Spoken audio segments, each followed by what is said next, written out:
Lewisville City Council meeting, and we'll start with a roll call of council members. Mayor Stolzman? Here. Mayor Pro Tem Maloney? Here with my granddaughter. Councilmember Brown? Here. Councilmember Dickinson? Present. Councilmember Fahey? Here. Councilmember Lay? Here. Councilmember Most? Here. Thank you, everyone. If you'll please rise and join us in the Pledge of Allegiance. I pledge allegiance to the flag of the United States of America and to the republic for which it stands, one nation, under God, indivisible, with liberty and justice for all.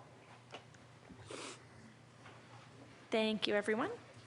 Oh, no problem. Welcome. Could I please get a motion to approve the agenda? So moved. Is there a second? Mayor Pro Tem Maloney? Second. Any discussion of the motion? All those in favor, please say aye. Aye. Aye. Any opposed? Councilmember Lay, did you have a question or comment? Sorry, I didn't mean to go too No, fast. I just turned off the mute late. I vote for the motion.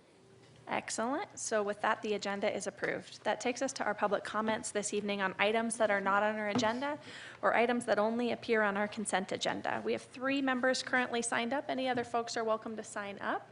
Or if you've dialed in online, just go ahead and raise the raise hand icon that you'll find at the bottom of your panel.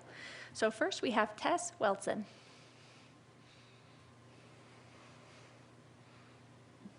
Hi, I'm just here to talk real quick about Lewisville's air quality. I'm Tessa Waldine. I'm a sophomore at Fairview High School, and I'm just here to talk about Lewisville's air quality and also our involvement in Pueblo Unit 3.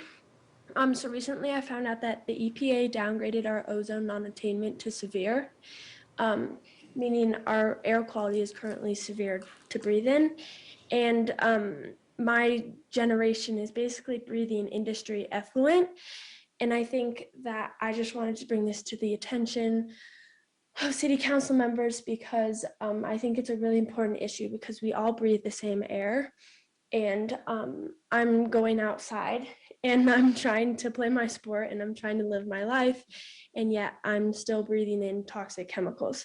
So I just wanted to see if, to bring that to your attention, to hope that we could get some action to figure out how we can improve air quality for my generation. And then that's also tied to the utility Pueblo Unit 3 that is planning to run until 2030. And I just wanted to say a little something about that because it's our dirtiest coal plant in Colorado and it's directly tied to our air quality. And if we continue to burn fossil fuels, I'm not going to have any air left to breathe. And we want Lewisville to have a voice in shutting down Pueblo Unit 3. And the franchise agreement with Excel is to be renegotiated in 5 years. And we need this city to be negotiating from a position of strength. And this monopoly utility is burning coal and using water. And it's just something that I think we could really have a voice in to shut down. And so, yeah, I just wanted to say that I hope Lewisville can have a say in our air quality and improve my future generation. So, yes, thank you so much. Thank you for your comments. Next, we have Cynthia Korn-Musselwhite.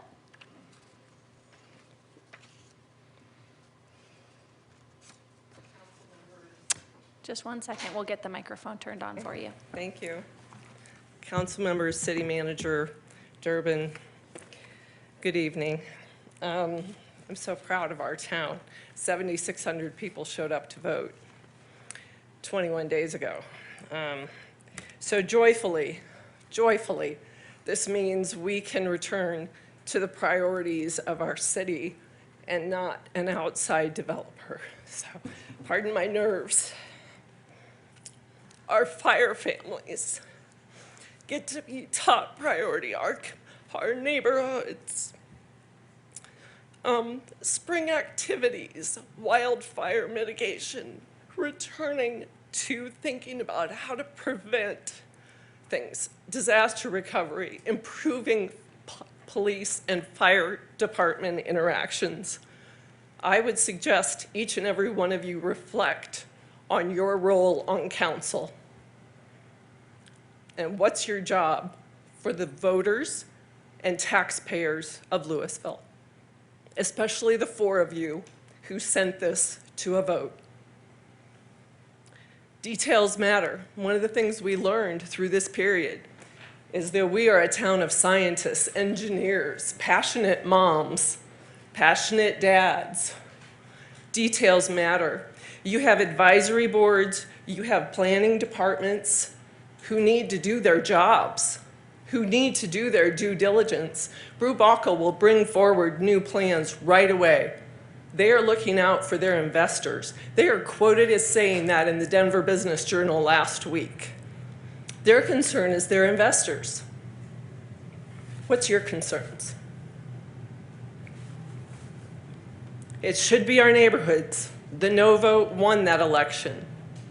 So I would suggest, even being outspent, details matter, traffic studies, environmental studies, all of those things that the boards can request and information that they can request, they should request.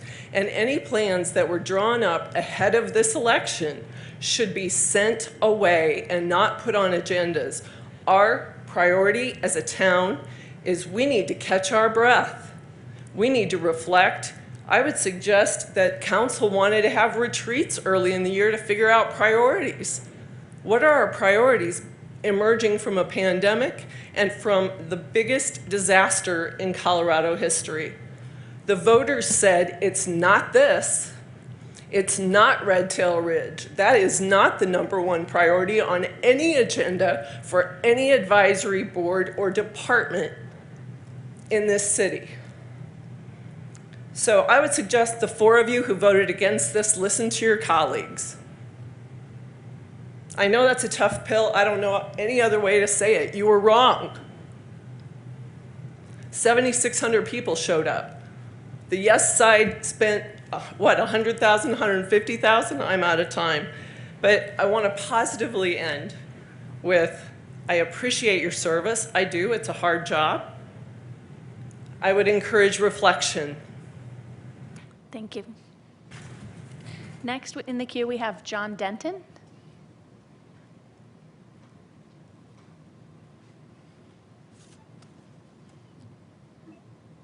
Hello, my name is John Denton. I'm a senior at Centaurus High School. I am a member of the Eco Warriors Environmental Club, and we just want to say that the youth of Boulder County and Lewisville are very passionate about environmental issues. We have a massive community here at Centaurus that just recently organized ourselves a massive tree planting event, well, with the help of a nonprofit called Tree Plenish, and planted, I believe, over 2,000 trees throughout our community, and we don't intend to stop. We have cared about climate change, the preservation of our town, its natural beauty, its open space, and its carbon footprint since we first learned about climate change, and ever since the Marshall Fire, we have cared even more passionately. The Marshall Fire was a tremendous tragedy, and we all know people who lost their homes, but it was also not an isolated incident. It is one of hundreds of horrible extreme weather events that have happened throughout America and throughout the world in recent years as a result of climate change. And we, the youth of Boulder County, care deeply about these issues and want to ensure that every level of government, local up to federal, does everything within their power to ensure that the environment is preserved and taken care of, that our carbon footprint is reduced as quickly and expediently as is possible. Thank you. Thank you. Next, we have Sherry Summer. Good evening, I'm Sherry Summer, 910 South Palisade Court. It's been 2 weeks since the election, 4 days since the election results were certified, and public review will begin the day after tomorrow. I must say the timing of this election was uniquely bad. The odds were incredibly long, and yet I also think we should pause and reflect.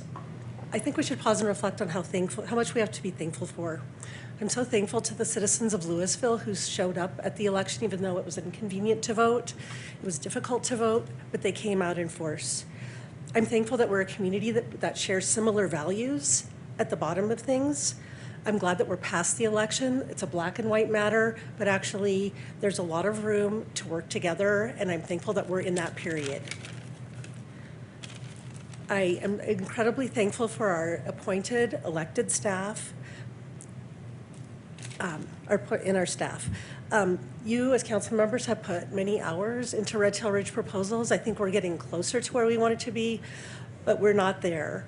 I'm especially thankful to Mayor Stoltzman and Councilmember Brown, who really led the way in the last proposal, doing an incredible amount of work and suggesting ideas that I believe we can all get around as a community and that would benefit all of us here, and that is what I'm here to advocate for. I'm so thankful for our appointed boards and commissions. We have many such talented people in our town. They're dedicating their time. They have other things they could be doing. I want you to hear that your work has not been in vain. You have much more work to do, and we're very thankful for what you are doing. We're all moving together towards a better plan for Lewisville. Last but not least, I'm so thankful for our staff. Rob Zuccaro, our planning director, is unfailingly patient and courteous and hardworking. He lost his home in the fire, and yet he's persevered. Our city manager, Durbin, has literally come to our town as in a trial by fire, and he's kept our city on an even playing ground and kept it steady and kept high levels of excellence and professionalism in our town. Most of all, I want to thank our incredible city clerk, Meredith Muth. I have never met anyone so gracious, so hardworking. She never ran an election before. This is right in the aftermath of the fire. She's always responsive, professional, and just such a kind person. She is the most gracious person I think I've ever met. I haven't mentioned that I'm thankful that we won, but I am. I'm glad that we won. That's what we set out to do. Even if we hadn't won, I'm thankful that our campaign built many bonds, many connections. We've seen there's so much talent in our community, and we built a lot of social capital throughout this campaign. I hope to extend that social capital beyond the people who voted no to all of our community. And now I'm done. Thank you. Thank you. And next we have Josh Cooperman.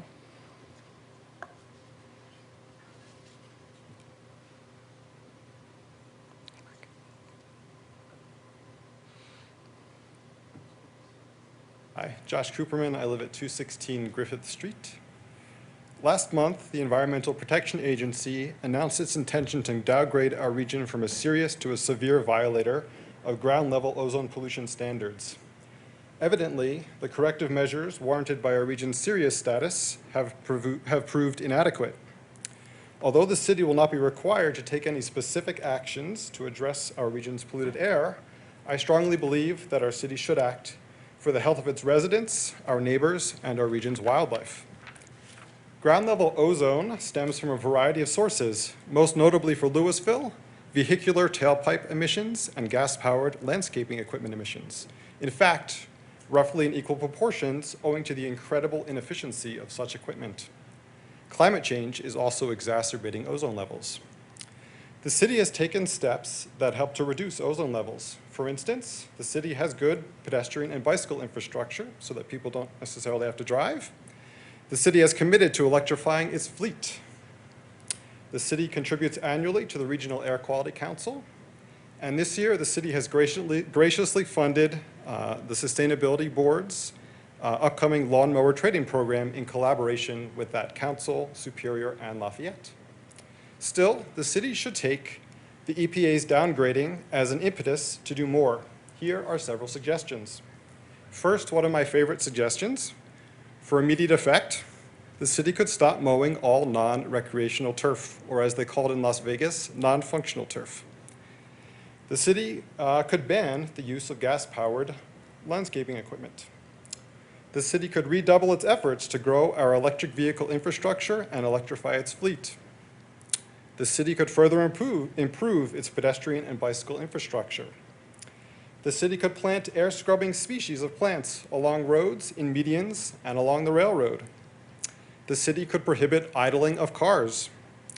The city could ban the development of new gas stations. And finally, the city could commit to sustainable new development that does not substantially increase traffic in the city. Thank you. Thank you. Next, we have Larry Donner.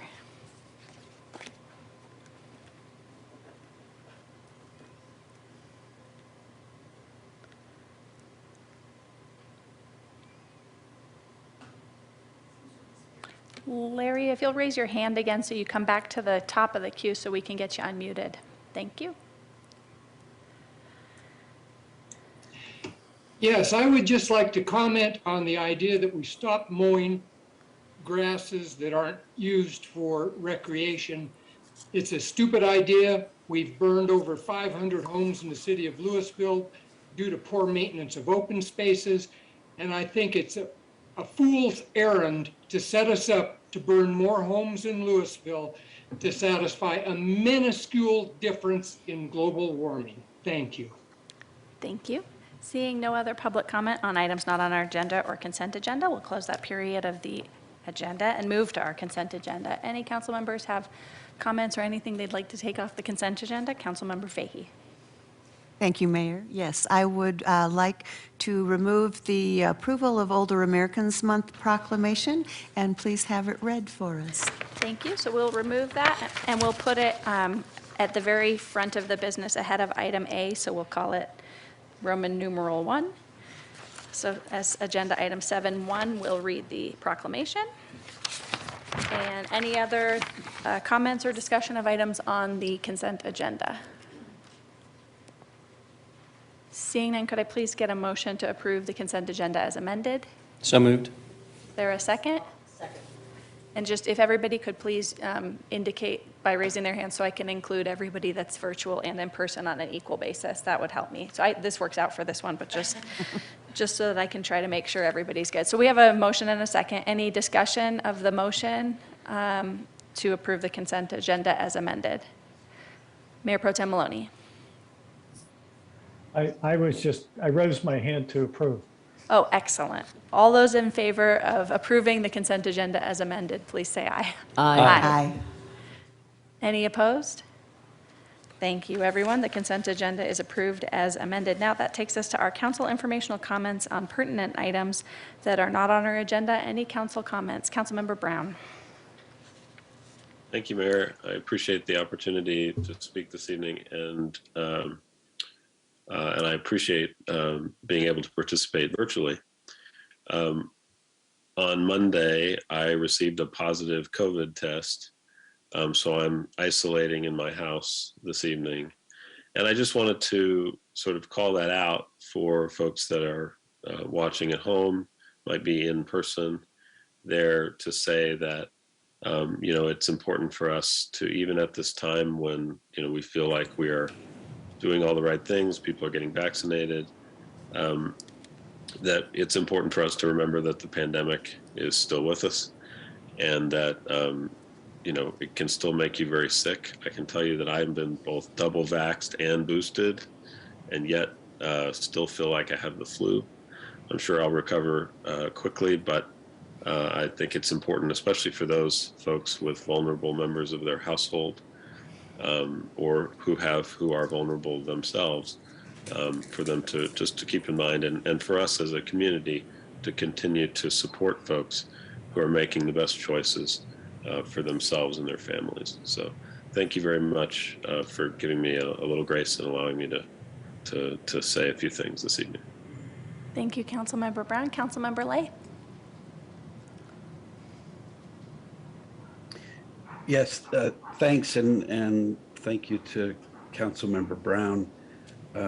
I too have actually had some symptoms of COVID-19 the last couple of days, and although we've got some tests, home tests that have said we don't have it, my wife and I were both feeling both the need to isolate a little bit and to get test results first before we do that anymore. And I would echo what Council Member Brown has indicated. I think the other thing I just wanted to raise, it's not often that I tell or suggest to people to turn off their screens or leave the meeting.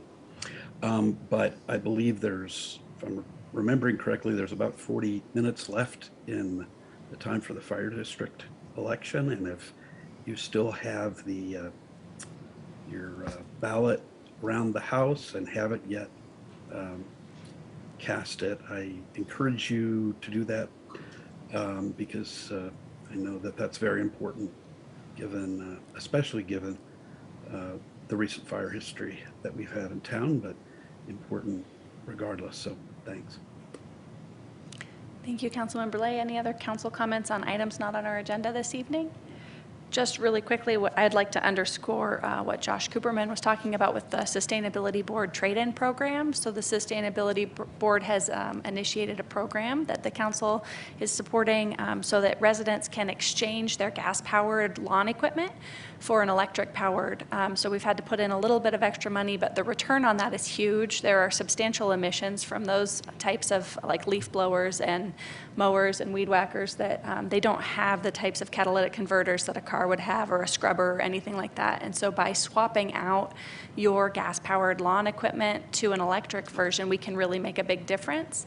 And that is what the Regional Air Quality Council is encouraging us all to do. So I'd like to thank the Sustainability Board for bringing that plan forward, and then thank any community members who take us up on that. You'll be able to recycle your gas-powered mowers at no charge at a recycle event that the city's putting on, and then you'll get a coupon for your rebate for your new mower that's electric. So please take advantage of that. And then just the last announcement is that, you know, there are a lot of things going on in the world right now that are causing community members to feel a lot of grief. We have mental health services available for everyone, but we're also going to make efforts to remind everyone that everyone's included, like we are one community coming together. And so there'll be some displays of inclusivity over the next several months. So whether another state or at the federal level, or even sometimes at our state, if there's something going on that makes you feel like you're not supported for one way or another, we're trying our best here in town to remind everybody that everyone is included and welcome. So look for those things and remember to help your neighbors out. Any other comments? All right, seeing none, that takes us to our city manager's report. City Manager Durbin. Thank you, Mayor. In your packet is, for reference, the Q1 Commercial Vacancy Report. Our Economic Vitality Director, Pierce, is in the attendee pool attending the meeting if you have questions for her, but I will leave it at that for now. Last week, we had our last weekly council briefing on the fire. We had been doing those on Mondays, and things have slowed down enough now. Well, I'll use this time bi-weekly to provide council and the community updates on the milestones that we're working towards and hitting. PPDR, the debris removal program, is starting to really pick up pace. I'm very excited about that. There's 2 crews in Lewisville right now, a 3rd crew soon, and over the next 2 to 4 weeks, I think you're going to see exponential progress towards debris removal, which is so important to our emotional recovery in the community. So I'm really pleased with that. We have additional people out in the neighborhoods. We have seen some conflicts between contractors. There's a lot going on right now in the neighborhoods. There will be even more. So we're putting a lot of eyes on the streets to make sure that we can do our best to mitigate those conflicts so people can move through recovery quickly, expeditiously. We continue to test service lines and have found real strong success. I don't think any service lines have had any long-term problems once they were disconnected. So we won't have to be replacing those service lines, which is a big deal. That's great because we don't have to get under the streets to do all that work. Public Works is also applying for an NRCS, Natural Resource Conservation Service stormwater grant application. This would be to do some additional testing and stormwater protection measures. So we're looking out for those issues, and I appreciate them seeking grant funding to do that. Also, going out to bid this week is the striping for the neighborhoods. This is where we'll be striping a 20-foot corridor down the middle of each street in these impacted neighborhoods. That's the clear travel path. We need to maintain that for emergency access, egress, deliveries, contractors coming in and out, et cetera. Outside of that white line, we're basically setting a series of conditions through Rob's office that people can use that area for storage, parking, et cetera. Again, we're trying to move people through this quickly and provide new ways of doing things that help them, because there's going to be a lot going on in these neighborhoods, like I keep telling you. McCaslin and Via Appia, that intersection, we're working within the next month or so to really clean that up and dress that up. That's an important, I think, also emotional recovery landmark for the community, so we want to dress that up and put a positive face on that intersection in the very near future. The dog off leash area is out to bid again for fencing replacement. Really appreciate Ember and her team have been working to figure out how to get that open sooner, and they've come up with a plan to do a temporary opening with some temporary fencing. I think this weekend is when we're expecting to pull that off. So you'll see more coming out later this week. Really appreciate that work, and that'll get people back out with their dogs. And most importantly, the first building permit was released today. It was in Superior, but the first permit, this is a victory for everyone. So I celebrate that, and we've got one within the next week or so that we hope to see going out in Lewisville. Again, we're going to start seeing more activities, and that's something to keep celebrating. And Mayor, unless you have any questions, that's all I have. Councilmember Lay. Yeah, thank you, City Manager Durbin. A couple of questions on that report. When you say conflicts, my ears perked up. What sort of conflicts are you seeing between builders or those who are out on the sites? I think, these are tight neighborhoods, and when you have a lot of heavy equipment in there, it's things like where your equipment is parked is interfering with my work, those type of things. We haven't had fist fights, but we sure don't want to see that. It's stuff like that. Who, if anyone, is handling those kinds of conflicts? Have those been escalated to, I don't know, you, to the police, to planning, to anyone? No, and we haven't really had anything of any significance in Lewisville specifically. In some unincorporated and Superior neighborhoods, I've heard of more significant conflicts. We have a lot of people out on the streets trying to establish relationships. There are people from planning and building, our building inspectors, our construction and project managers, our rangers are being rolled into this fold as well. So between all those different entities, we'll have a lot of eyes and relationships out there to work through these challenges with people. Okay. I think the only thing that I would suggest is sort of comes from my experience as a mediator is I think it would be good if we don't already have some sort of plan in place to consider that. I'll leave that to your good judgment, but having a plan in the event that there are issues. I know that clearly the police do have both the authority and they have ways of managing those conflicts, but to the extent that there is some escalation short of the need to involve them, it might be good for us to have something in place. And I'll just leave that as a suggestion because it's not on the agenda. I don't want to belabor it anymore. A couple of other questions. You mentioned about the going out to bid regarding the striping, and really glad about that. In the meantime, can you describe what measures are in effect right now to protect the property that's been delivered to those sites for purposes of staging, rebuilding, and that sort of thing? At the moment, it's primarily debris removal that's happening. So I'm not aware of any construction deliveries or anything like that. We don't have any building permits out at this point.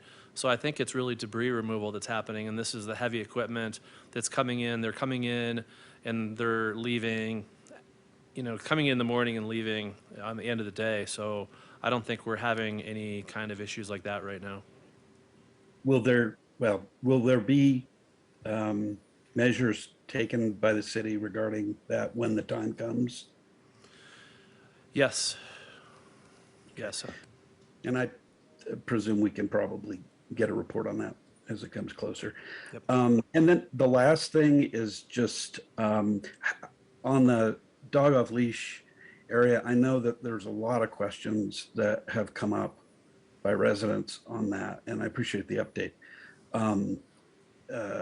Do you have a sense of when the bids are going to be back, and whether we know we have a contractor potentially? 14th? I think it's May 14th. Does that sound right?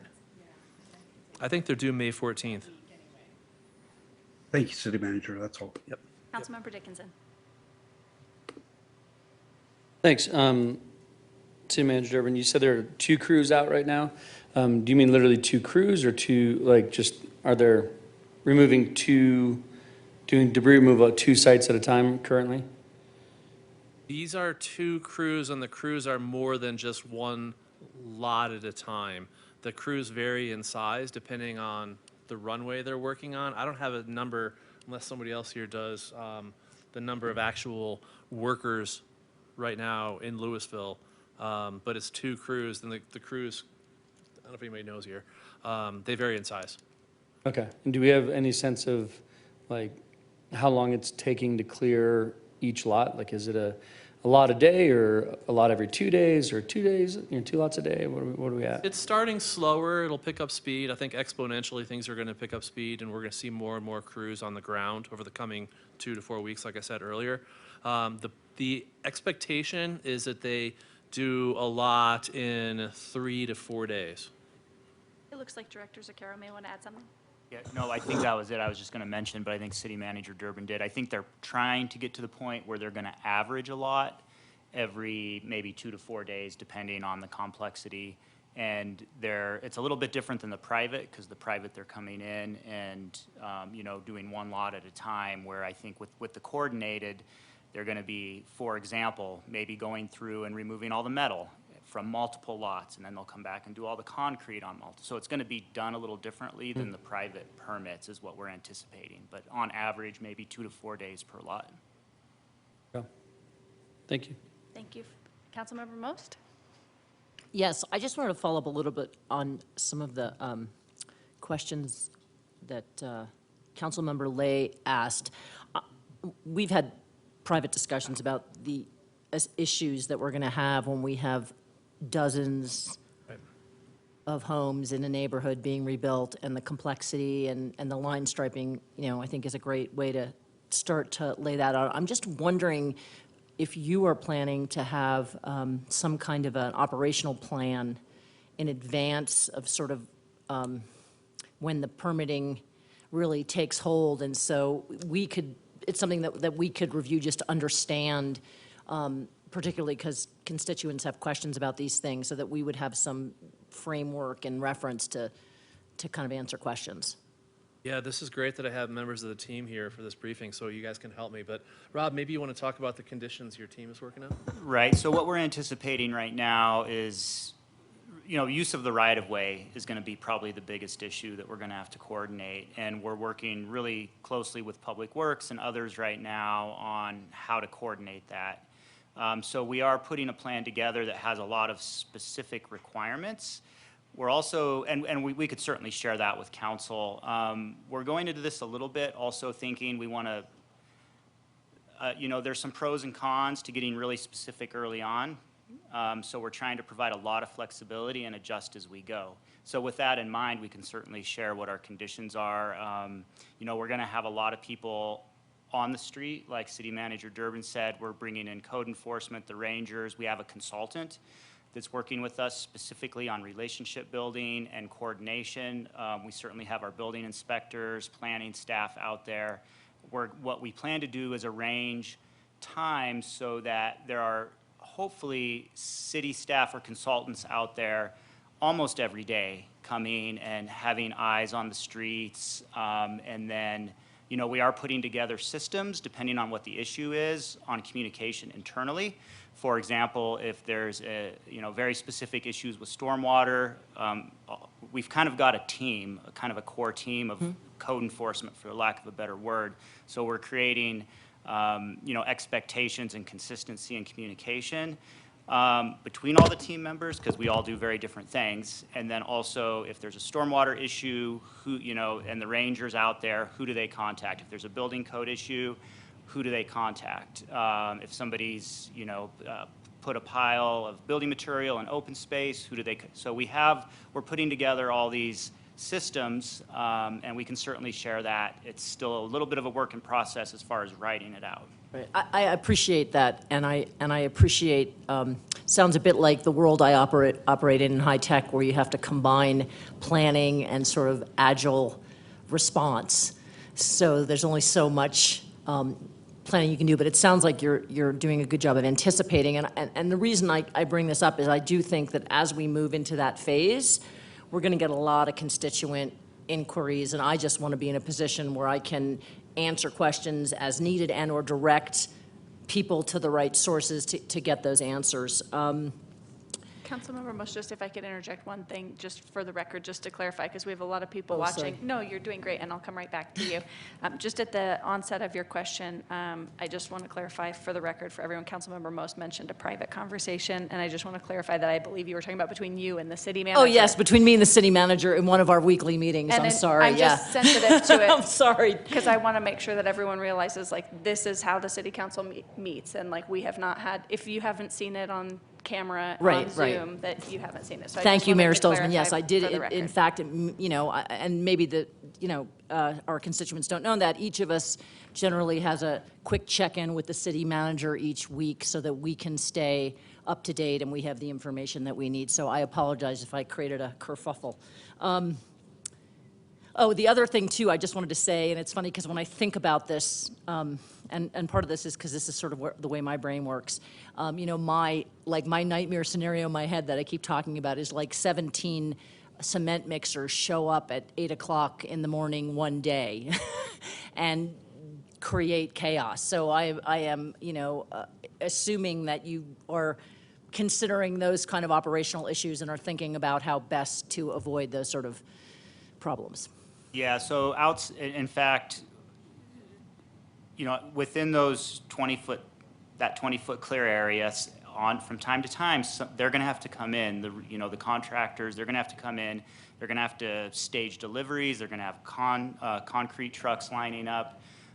What we are telling everybody, and we're having pre-construction meetings with everybody that's coming in to build in the city, and going over all of the written materials too, and our expectation is if they do from time to time have to stage within that 20-foot area, they have to pull a separate right-of-way permit so that we can help coordinate and oversee those actions. And certainly you can't go onto your neighbor's property without their permission as well. So we're going to be helping as best we can keep an eye on that.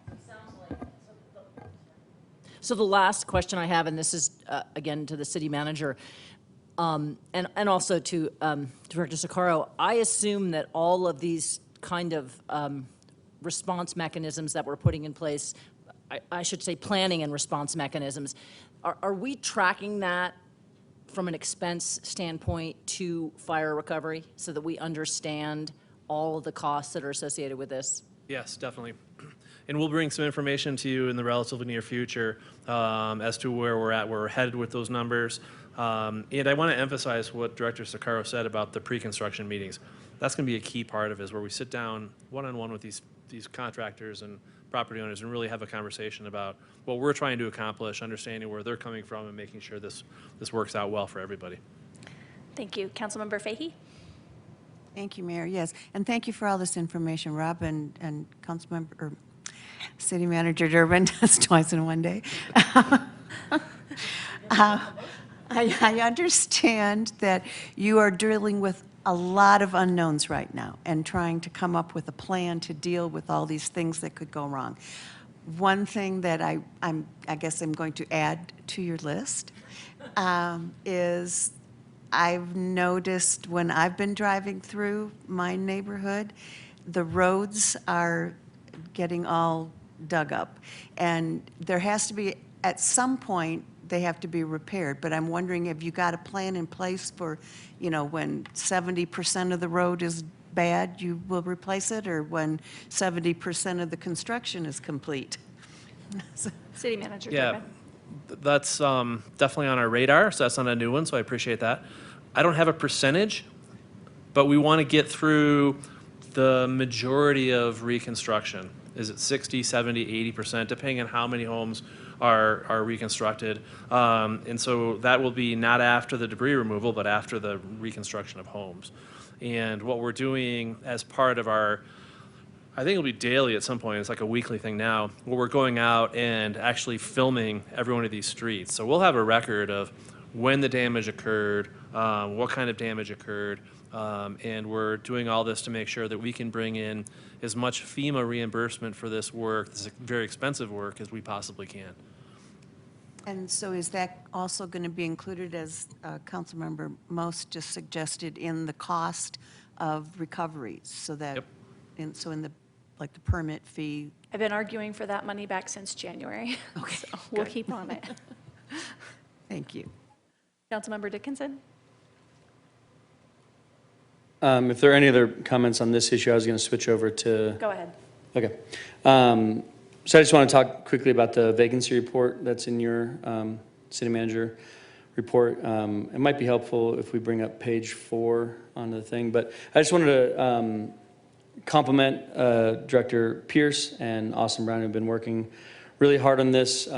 If you see page 4, I can tell you there, for instance, there are 97 office buildings, and they found that there are 45 vacant spaces. And so, for instance, the office I have has 1 building, 9 spaces, right? So if one of those is vacant, right? So that's why it's not, we don't have half of the spaces vacant. But they walked around our entire city to every one of these buildings and went through and actually looked through the window to see, is this vacant or not? And they put a lot of work in to really, truly understand the makeup of our community, industrial, office, retail, what have you. And I was actually sort of shocked to see the numbers when they came out. A 6% vacancy rate in industrial, meaning a 94% occupancy rate in our industrial buildings, and 9% vacancy in offices. So again, a 91% occupancy in our offices. And then the weakest one is retail with a 13% vacancy. But half of that being due to just Kohl's and alfalfas alone. So again, if can't take those two out because they matter, but really pretty incredible numbers and pretty reliable. And if you're curious how this compares to last year or the year before, we don't know, because this is the first time we've really had a great report like this. And so what we're going to be able to do next year is compare and look for trends and see how things are going. And so this work is, there's a lot of work that was put into this and a lot of really good information for us to use. And also I'm really excited for 2023 to look and see how are things changing, what are things looking like. So it's great information to have. It's broken down into different areas. And you can see like the tech center has a 95% occupancy rate, things like that. So it was really, really great meeting last week in the Economic Vitality Committee meeting to get some of this information and get some questions about specific spaces that I know you guys all care about. And I really think that our Economic Vitality Director is doing a great job in trying to fill some of these really important vacancies, these ones that we drive by and notice. We may not notice that this office building has 1 or 6, but we notice Kohl's and we notice alfalfas. And she's working really hard with Austin and the rest of the staff and all of us to try to get those places filled. But this is a fantastic report, and I think actually, generally speaking, really good news with some spots to certainly focus on as a community and as a council, staff, city, and Economic Vitality Committee. So thanks for the report, Megan. Councilmember Most.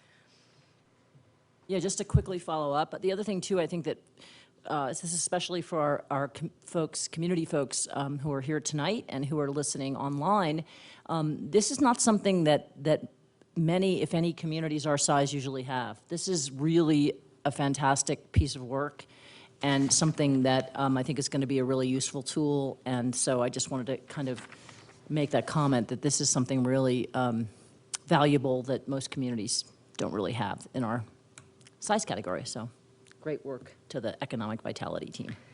Thank you, everyone. That takes us to our first item of regular business, which is Roman numeral 1, Older American Month Proclamation, May 2022. Whereas, including a growing number of older Americans who contribute their strength, wisdom, and experience to our communities, and whereas communities benefit when people of all ages, abilities, and backgrounds are welcomed, included, and supported, and whereas Lewisville recognizes our need to create a community that provides services and supports older Americans' need to thrive and live independently for as long as possible, and whereas Lewisville recognizes our need to nurture ourselves, reinforce our strength, and continue to thrive in times of both joy and difficulty, and whereas Lewisville can work to build an even better community for our older residents by planning programs that encourage independence, ensuring activities are responsive to individual needs and preferences, increasing access to services that support aging in place. Now therefore, I, Ashley Stolzman, Mayor of Lewisville, do hereby proclaim May 2022 to be Older Americans Month. I urge every resident to recognize contributions of our older citizens, help create an inclusive society, and join efforts to support older Americans' choices about how they age in our community. Dated May 3rd, 2022. All those in favor, please say aye. Aye. Aye. Any opposed? Councilmember Lay, are you raising it for aye? I just want to make sure. Are you're opposed, Chris? No, I am all for that. All right, sounds good. Thank you, everyone, and our proclamation passes unanimously. That takes us to Agenda Item A, Ordinance Number 1828, Series 2022, an ordinance amending Section 17.20.170C of the Lewisville Municipal Code, allowing an alternative to installing electric vehicle charging infrastructure as part of the rebuilding structures significantly damaged or destroyed by the Marshall Fire. This is our second reading and public hearing. I'll open the public hearing, and I'll ask if there are any disclosures from folks. And just a reminder for people at home, we do have people that are differently situated from the fire, but because there are so many community members that are in a similar situation, that doesn't create a conflict. And I'll turn it over to Director Zucchero for a staff presentation. Thank you. Good evening, Mayor Stolzman, members of the City Council. Rob Zucchero, Planning and Building Safety Director for the city. I'll be presenting on this item. So this is a public hearing, it's second reading, so this was advertised in the Daily Camera and posted to meet our requirements for public hearings, so I'll start with that. But this is a little bit of a follow-up to Ordinance 1825 that Council acted on recently, which allows an opt-out for financial hardship to our recently adopted residential building code and the IECC. That's the International Energy Conservation Code specifically. So we adopted that, the 2021 version of that code, along with what's called the RC Appendix, which is the Net Zero Appendix. So again, recently Council took action to allow an opt-out for financial hardship. When the IECC 2021 version and the Net Zero Appendix was initially adopted, there was a provision for electric vehicle charging infrastructure and all across the board, commercial, multifamily residential, single-family residential, everything. What this ordinance is doing is allowing a similar opt-out just for electric vehicle charging station, just for the Marshall Fire rebuild.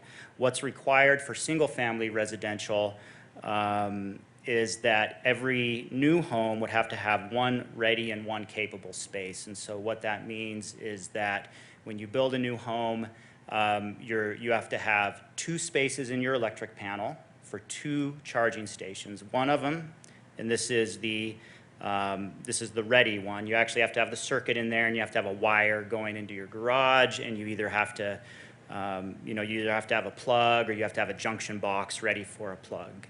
You also have to have a capable, and what that means is you have a blank space in your circuit board and conduit going into the garage, but you don't have to have the circuit and the wire, and it has to be labeled so that somebody can retrofit easily.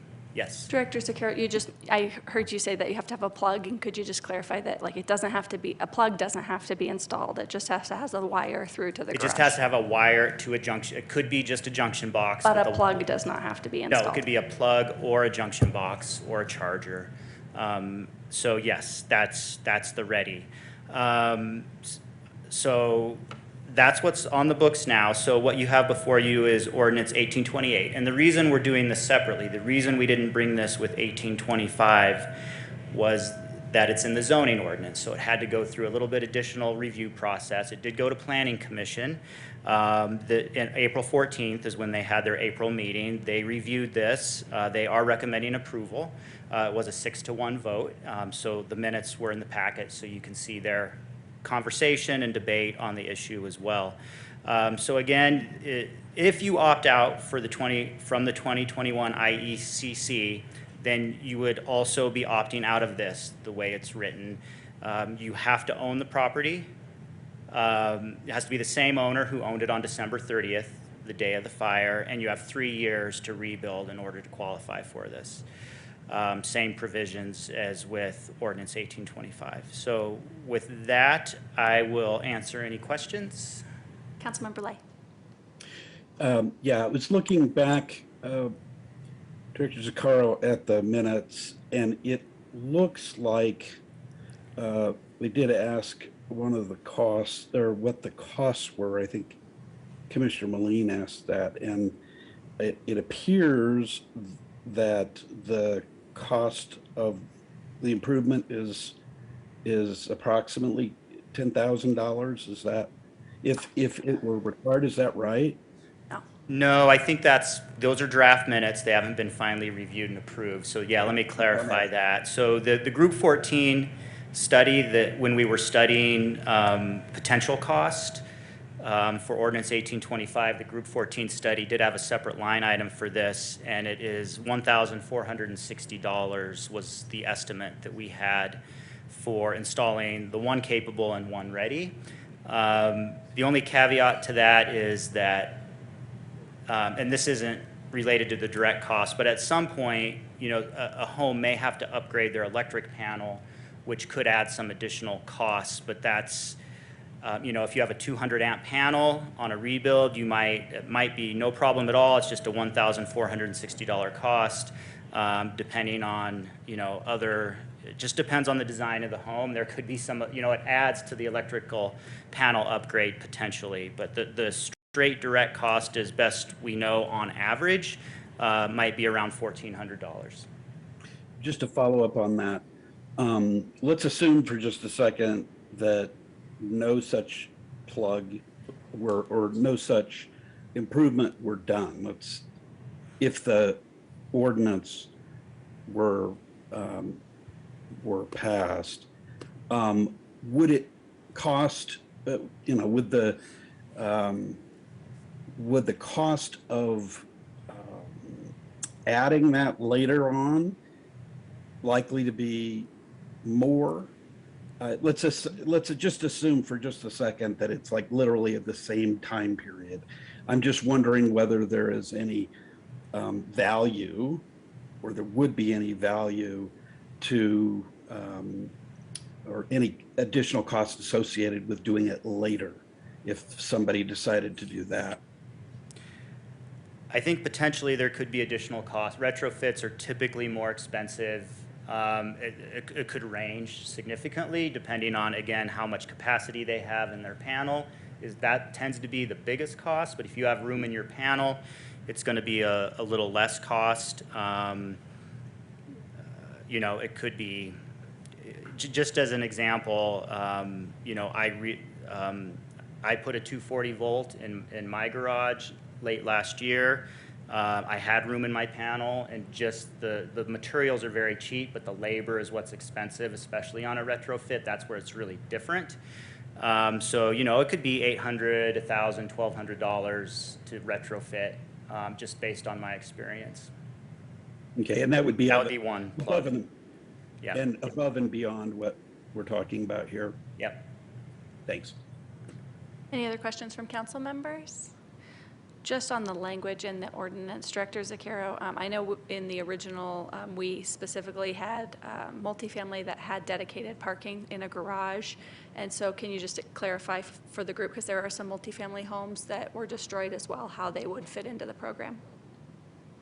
Right, so they could opt out as well, and the multifamily, I believe, had garages, so if they're rebuilt with garages, they would have to have 2 as well under our current ordinance, but they could opt out. So the way you've written it, it includes the multifamily Yes. in the opt-out in the same Yeah, way? yeah, any structure destroyed or by the Marshall Fire would be eligible the way it's drafted, including those, yeah, and they're, yes, they're row homes, and so they're not really multifamily technically. But they're row homes, they have The way garages. it's defined in this section, I think it's like the multifamily with dedicated parking garage, I think is how it would fit into this. Is that right? In this section 17 of the zoning code? Can you ask your question again? I'm sorry. So when we adopted these electric vehicle charging requirements, we have a table in our zoning code that we inserted that has different categories, and one of them is like multifamily units that have a dedicated parking garage. And so we have come up with a way for those to be able to opt out as well in what you've proposed. So I don't think that part of the table would be triggered because I don't think any of our destroyed homes fall in that category, is what I'm saying. They're eligible. The ones that are the townhomes are eligible to opt out the way we've written it. Okay, that answers Yeah. my question. And commercial as well. The way we've written it, the commercial is not eligible to opt out. It's just residential. Thank you. Any other questions from council members? Seeing none, that takes us to our members of our public. There are 2 rounds of public comment on this agenda item this evening since it's an ordinance. Any members of the public care to comment tonight? Larry Donner.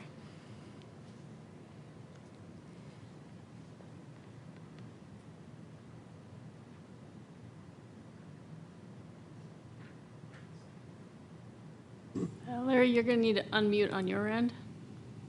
My name's Larry Donner. My home was at 1020 Willow Place. It was completely destroyed. And I would urge council to support this ordinance. Thank you. Thank you. Any other members of the public care to comment?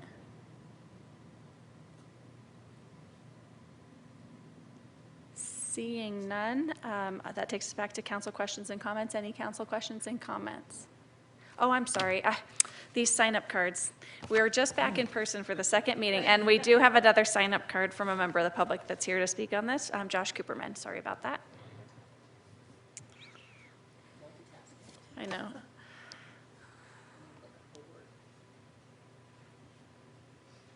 Josh Cooperman, I live at 216 Griffith Street. Once again, my comments do not reflect a lack of sympathy for those who lost their homes to the Marshall Fire.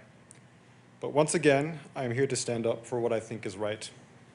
While I appreciate that city staff did not craft a blanket opt-out for the electric vehicle charging infrastructure requirement, I do not support this ordinance.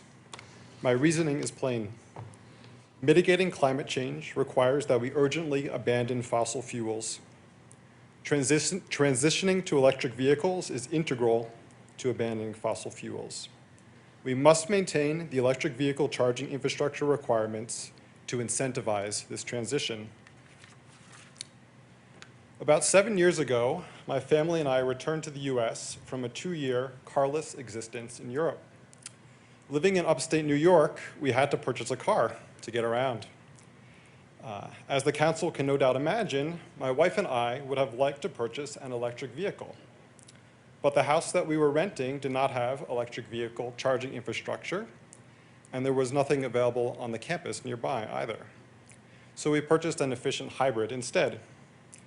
We still drive the same car, but in anticipation of an eventual electric vehicle purchase, we installed the requisite circuitry in our garage in Lewisville. As has been discussed in the first round of council comments, it seems to me that the monetary argument for this ordinance is not particularly strong. The current electric vehicle charging infrastructure requirements do not present a considerable expense. And as was also discussed, and as I understand, retrofitting for an electric vehicle charging station later is often more expensive. Even so, let me propose an alternative opt-out. Reduce the requirement to one electric vehicle capable space per garage. This alternative would go much of the way towards the full requirement. Thank you very much. Thank you. Any other members of the public care to comment on this first round of comment? Tad Polinsky.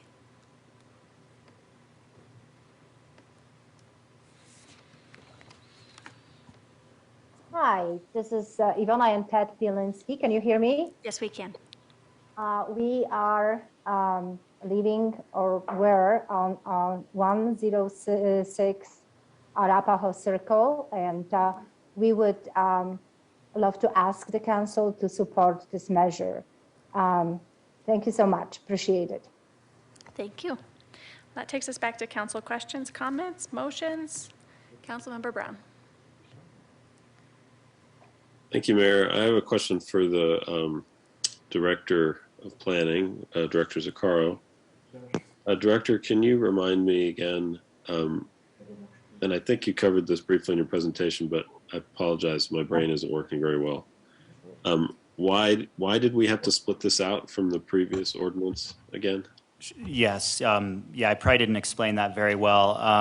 The 2021 IECC and the Net Zero Appendix live in the title of our ordinance, that is the building code. And then this ordinance related to EV charging infrastructure is in our zoning code. So anything in our zoning code that's being amended is required to go to the Planning Commission, while when we amend the building code, it is not. So we separated it out to provide an extra time for the extra step for the EV charging that's in the zoning code to go to the Planning Commission. So that's what added the extra time.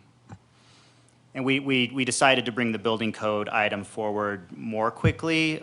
You know, everybody is designing their homes, and we were trying to get you know, some certainty whichever way the policy was going to land so people could proceed with their final home designs. So we decided to move the building code ahead and bring the EV charging separately. Thank you, Director. And can you just clarify that this ordinance only you're only able to kind of waive this requirement if you can, you know, certify financial hardship and are building to the 2018 codes. Is that correct?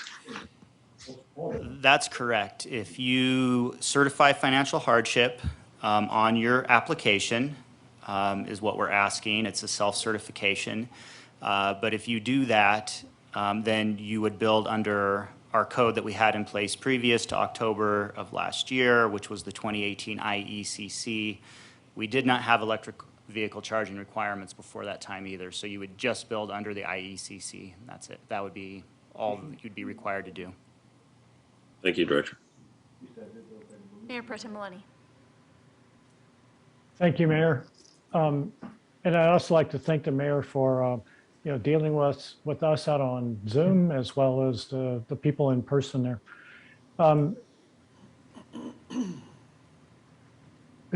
Remind me, Mayor, are we on the first or the second round? There's still another round of public comment. Another round of public comment. So there's a number of things I'd like to talk about. I'm going to support this because I believe it's in line with what we passed. I believe it was on March 15th. I could have the date wrong. And we had to take this extra step, as the Director Zaccaro mentioned. So for that reason, I believe it's something that we should move ahead with because all of the things should be in line. I do believe, though, that you know, I'm going to urge those people, even if they consider opting out or whether they consider to spend the $1,400 or $1,460, whatever that might be, because I think it's an excellent investment. When 20 years, I expect all of us will be driving electric vehicles. And, you know, I think any other type of vehicle will be unusual. So when you start thinking about investing in your home in the future, I think it's a good investment. So I'll wait until the next round to make other comments. Thank you, Mayor. Thank you, Councilmember Lay. Yeah, I have a question about that. Are there in the other excuse me, incentive programs that we've spoken about, are there incentives from Excel or otherwise for this particular piece of this kind of infrastructure upgrade? I mean, in other words, let's assume for a second that somebody opted out. I don't know whether this would happen or not, but opted out, but would still like to upgrade for that purpose because it's a little less expensive. Do you know if there are any incentive programs relating to that that would assist the homeowner? I do not know the answer to that question. I'm not aware of any. Not aware of any. Councilmember Dickinson. Thank you. Yeah, I think, were this to come with the last one, I obviously supported the last opt-out possibility. So if this were part of it, I'm fine with this being part of it. And I also appreciate you bringing it back as it was sort of part of the whole thing and is somehow accidentally or what have you excluded from the ability to opt out. So I get why it's coming here. Just sorry to interrupt. City Clerk, could you please mute all of the attendees? Thank you. Great. So I appreciate you bringing back. I guess I'm prefacing my next comment, which is I'm a little surprised that we're spending our time on this opt-out. This is just such a tiny little thing. We just rebuilt our house a couple years ago and fortunate enough to have an electric vehicle. And so we put, an actual installed charger in our garage. And when the builder said, "You want one in your driveway too?" I'm like, "Really?" He's like, "Well, right now it's basically free. This is, if you want, I'll give you 4. It's just not a big deal."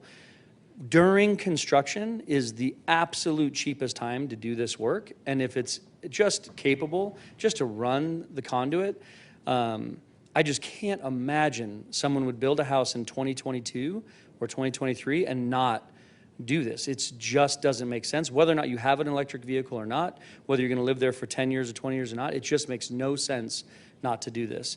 So part of me feels like we don't need to talk about this in any way because everyone's going to do it because it makes no sense not to do it. Or maybe we need to keep it in place because we need to make sure people do this and understand that it's so much cheaper now than later. Or this is a very personal choice, and if I have an electric vehicle, I'm going to have to retrofit my garage to make a plug-in because it would be absurd not to have that in my own home. And so we'll get, I don't think this is going to prevent it. Now, Mr. Kuhlman's comments about, not buying an electric vehicle because the home they were renting didn't have the space was interesting. We bought our electric vehicle and ran an extension cord. It's a slow way to charge your car, but it actually works. Just an extension cord out to the car.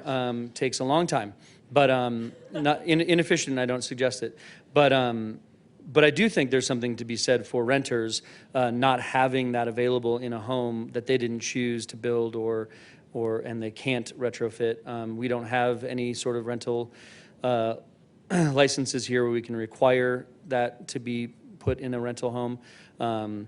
So, I'm probably leaning towards not allowing the opt-out just because I don't think it's really beneficial to anyone to not do this.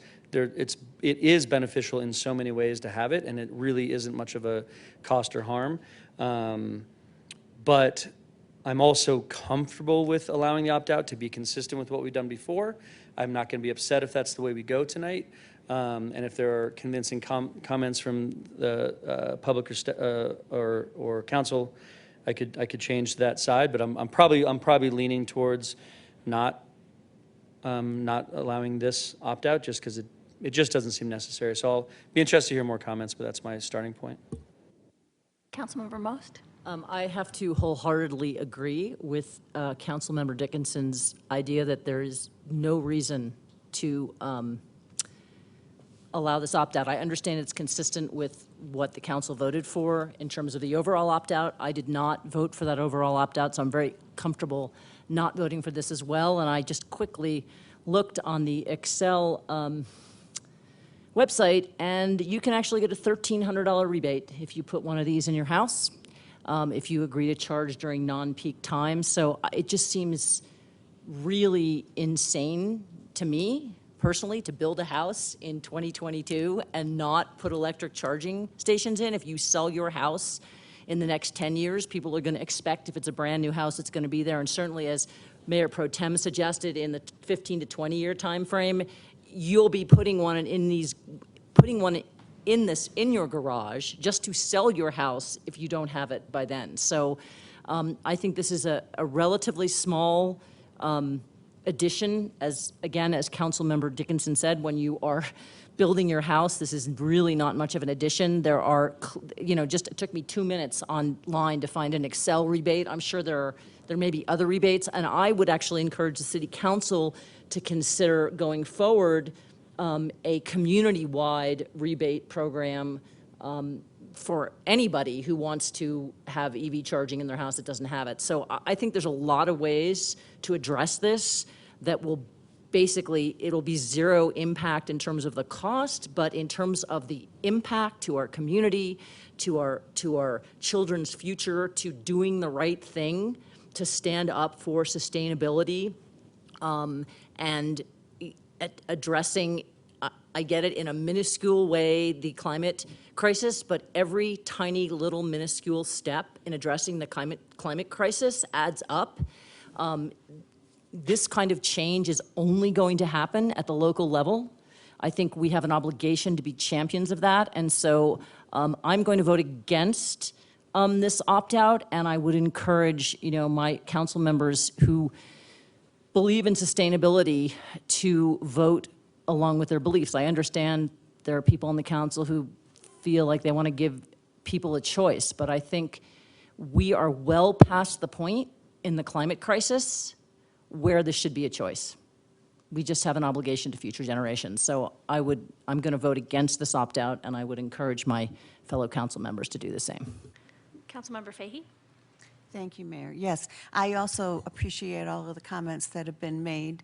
And as the owner of an electric vehicle that used to have a charging station in my garage and is now charging from a 120 volt in the basement garage of where we're renting, I will also mention that my husband, who is all about numbers, figured out that we are currently getting approximately the equivalent of 110 miles per gallon by charging the car with electricity and the price per kilowatt hour on electricity.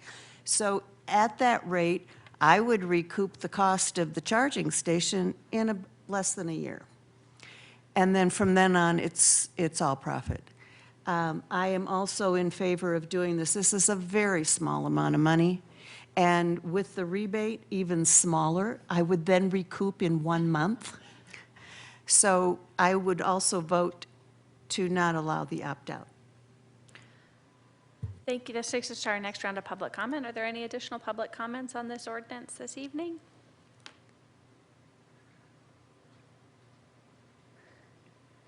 Seeing none, that takes us back over to council discussion. Any other comments or motions from folks? Mayor Pro Tem Maloney. You had a hand go up, actually, in the public comment. I mean, people need to raise their hand and leave it up if they can. Tad Polinsky. Yes, thank you so much for your comments, and sorry I'm taking your time one more time, but I just wanted to add that when you gave us a choice to, and as I previously said, our house was burned to the ground, when you gave us the choice to opt out or not, from the comments from our neighbors, and we speak with each other all the time in different ways. I hear, and even my husband and I were discussing to actually consider the upgrade, but we felt like that was our choice, and we kind of were in the power. We had, some control over that, and not because someone is mandating. That works, for our, psychic right now, probably the best. And as I said, a lot of people probably will do the right choice or right thing. So just trust us a little bit, please. Just give us that choice. And we were so happy when you gave us that choice previously. So I will ask you once again not to reverse your votes. Just, trust us a little bit more, okay? So thank you so much one more time. Thank you. Any other council discussion?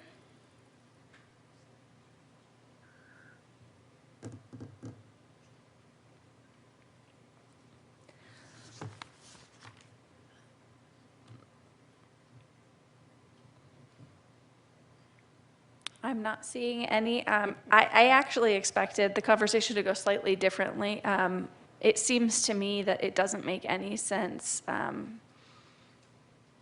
to waive the requirement for conduit. That is a very, very, very small investment. So I do think there's perhaps a compromise that hopefully could get unanimous support, which would be to remove the requirement for the EV ready spaces, but leave the requirement for the EV capable spaces. The cost is very minuscule. You wouldn't have to run any wire from the outlet. It's just having the conduit ready so that if you do in the future want to install something, that it's ready to go and that there's space in your panel. You don't have to have the circuit in the panel, you just have to have space.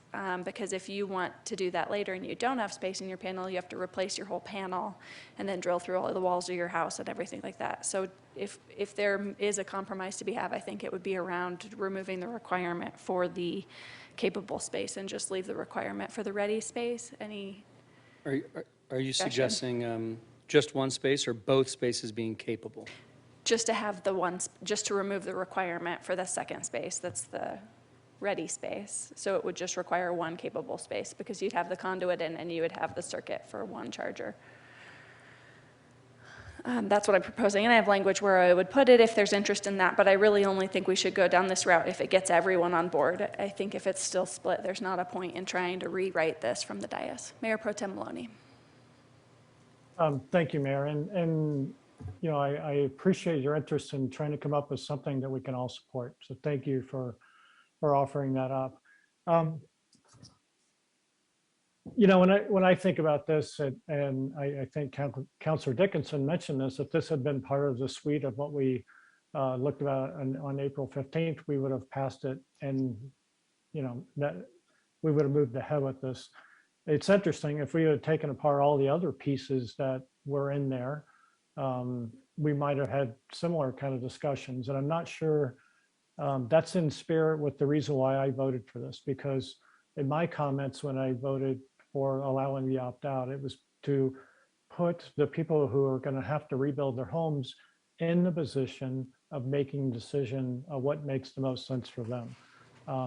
And I believe it makes, in my earlier comments, it makes perfect sense that people build to this code, because if they're going to spend any time or are hoping to, benefit when they do a resale, this is something that will be, in my opinion, an important aspect of a home, because as you mentioned, Mayor, you need to have space in your panel, you need to have the conduit, and if you're going to be putting in drywall or finishing your garage, you're not going to want to be putting in conduit and lines, later on. So I can support, Mayor, your direction on this. I think it's a good compromise, because I do believe this is something that will serve the homeowner in the future. And I don't know if it cuts a lot of cost out, but certainly I appreciate the interest in coming up with a compromise of something that we try to get it to a 7-0 vote. Thank you. Councilmember Lay? Sorry, I also want to say, Mayor, thank you for proactively thinking about a compromise. I guess my question, and it's just beyond my knowledge, is I understand I think I understand the proposal, but I guess what I don't know is there any savings in cost, or do folks, I mean, essentially have to, or would they be mandated to lay out roughly the same amount of money? I just don't know enough about building, and it might be a good question. I mean, to the extent you don't know, Mayor, and I would understand. I do. It was in the packet. I missed that. So when we had the information on the discussion the first time, we got a lot of information from the state. And so they had a report for us. And one of the proposals from the Energy Office was to do what I've proposed.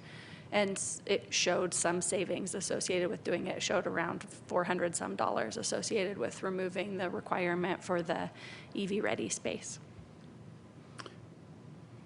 Okay, well, that helps. It's so, if I'm remembering, it's still, it sounds like, if I'm doing the math right, roughly $1,000. Their number for the total installed cost was lower than our staff's number for the total installed cost. And so I don't think that you can compare those two numbers to one another. But we could pull up the information from them if we wanted to see it. I'm not sure it exactly matters, because they were using two different bases for the total cost, but they were on the same relative order of magnitude. I think this one is perhaps a little closer call than the other, but I guess a couple of thoughts. One, I agree with the Mayor Pro Tem, and actually I think Councilmember Dickinson raised this as well, that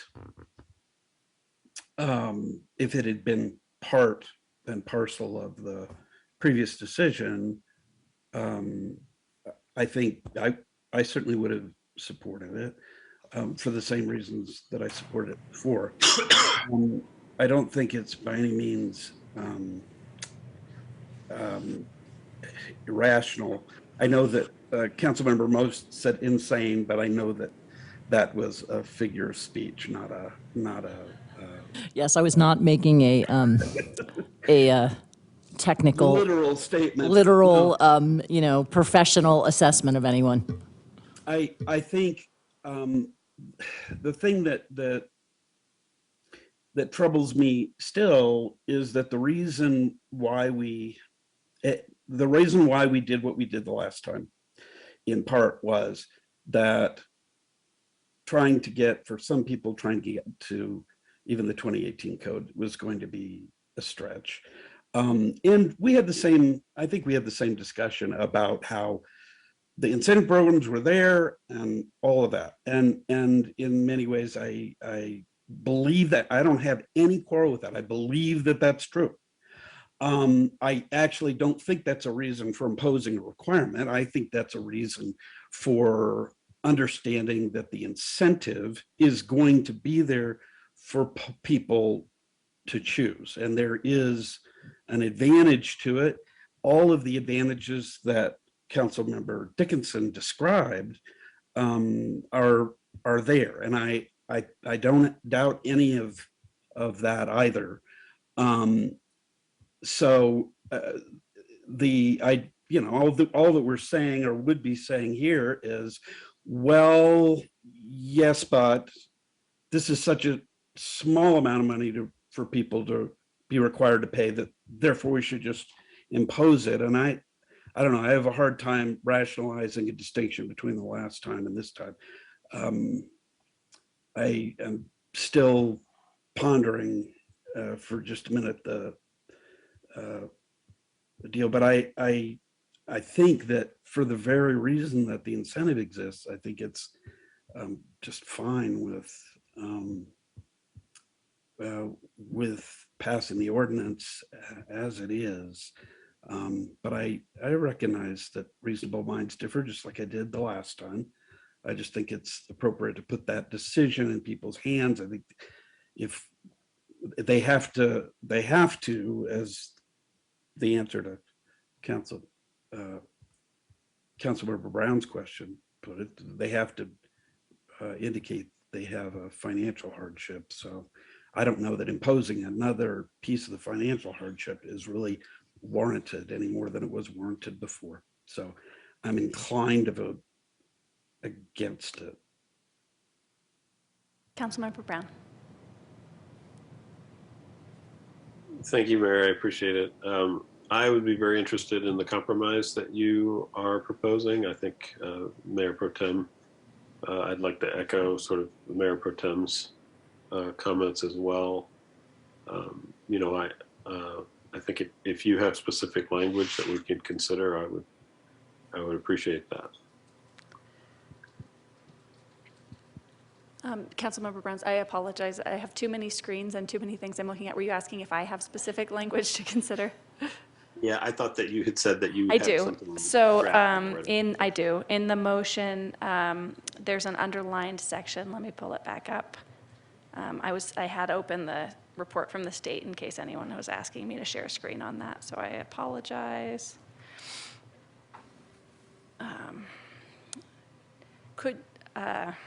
I don't have the motion up any longer, but there's the last paragraph that's underlined, and I was suggesting to replace that last part with the exception that says, except that the requirement for EV-ready spaces will not be required for building permits consistent with the IECC 2021. So just in that section of the ordinance, that second section that's underlined. So starting at the word except, to change out, instead of saying what's written there, to change it to say, except that the requirement for EV-ready spaces will not be required for building permits issued pursuant to the 2018 edition of the IECC. So it just slightly modifies that section C that's in the packet now. Is that a motion? No, Dang it. because I was really trying to get a compromise, and it sounds like there's not a compromise to be had. Well, I would move to pass ordinance, help me out, 1828, Series 2022, as amended by the mayor to have the wording that the EV-ready station can be opted out of. And I would second that. Is that sufficient, having the mayor's previous I comments? think the question was to Director Zucchero, did that make sense? Yes, her amendment makes sense. Thank you. So there's a motion and a second. Any discussion of the motion? Councilmember Lay. Yeah, this is a question probably for the city attorney, but we spent a considerable amount of time in the last code change discussing whether language that was proposed would provide as much protection, if you will, for those who didn't opt out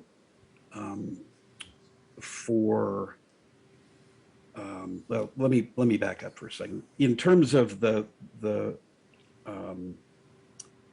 one that, or the ordinance that was provided to us, that would be inconsistent with what the motion was. But in terms of that original language, without the mayor's language, would that language give folks who decided to opt, not to opt out on this, but to go ahead and build to that, would it give them the same level of protection under this piece as the language there gave to folks who chose to opt in? City Attorney Kelly. Sure, thank you. Councilmember Lay, I'm not sure I'm following the level of protection. aspect of this question and I can clarify if you like. not recalling the discussion from before. I can clarify if you want. We had a lot of discussion in the last discussion we had about the IEC code about the folks that wanted to build to the higher standard, and whether somehow the opt-out provision that we were considering then would disqualify them somehow from getting insurance coverage. Do you remember that?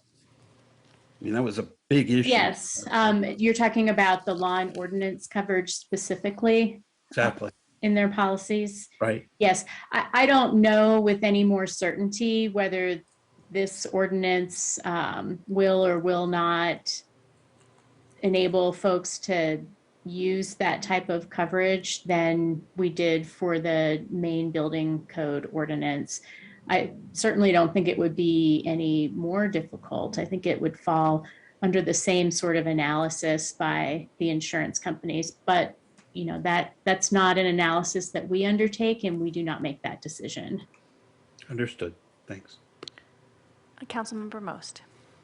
I just wanted to clarify what I looked up on Excel. Apparently, there's an automatic $500 rebate. The $1,300 rebate is income qualifying, but still, that's a pretty significant chunk of money back. So I assume that, you know, applies only to, it says the wiring, so I'm assuming you have to probably have to put a plug in the wall to do that. But so I think if we approve the mayor's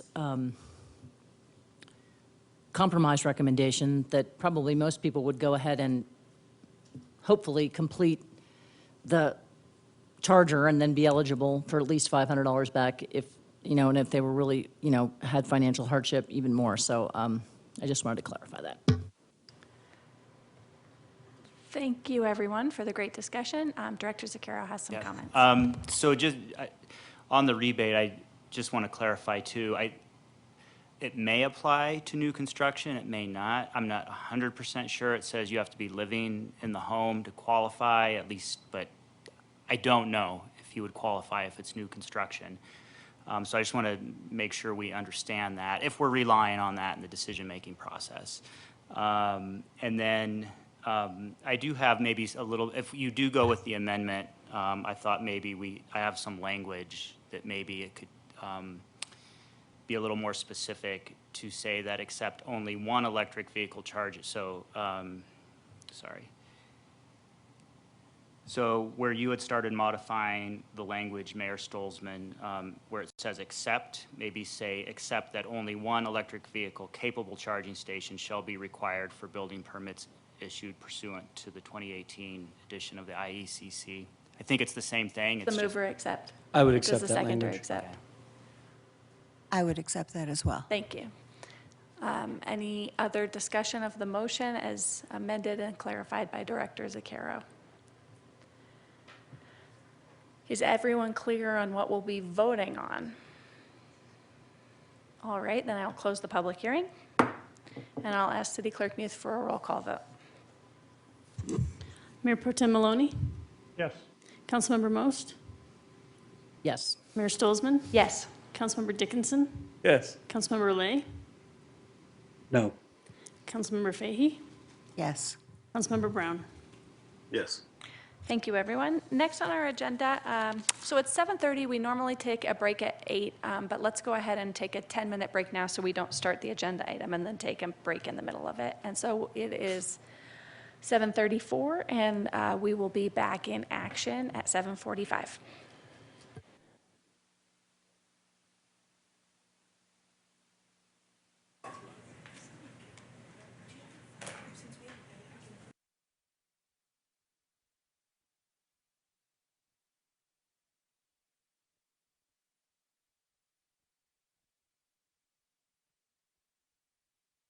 Thank you, everyone, for your patience while we work to sort out all the details. So we are back, and our let's see if I've got all my council member friends electronically here.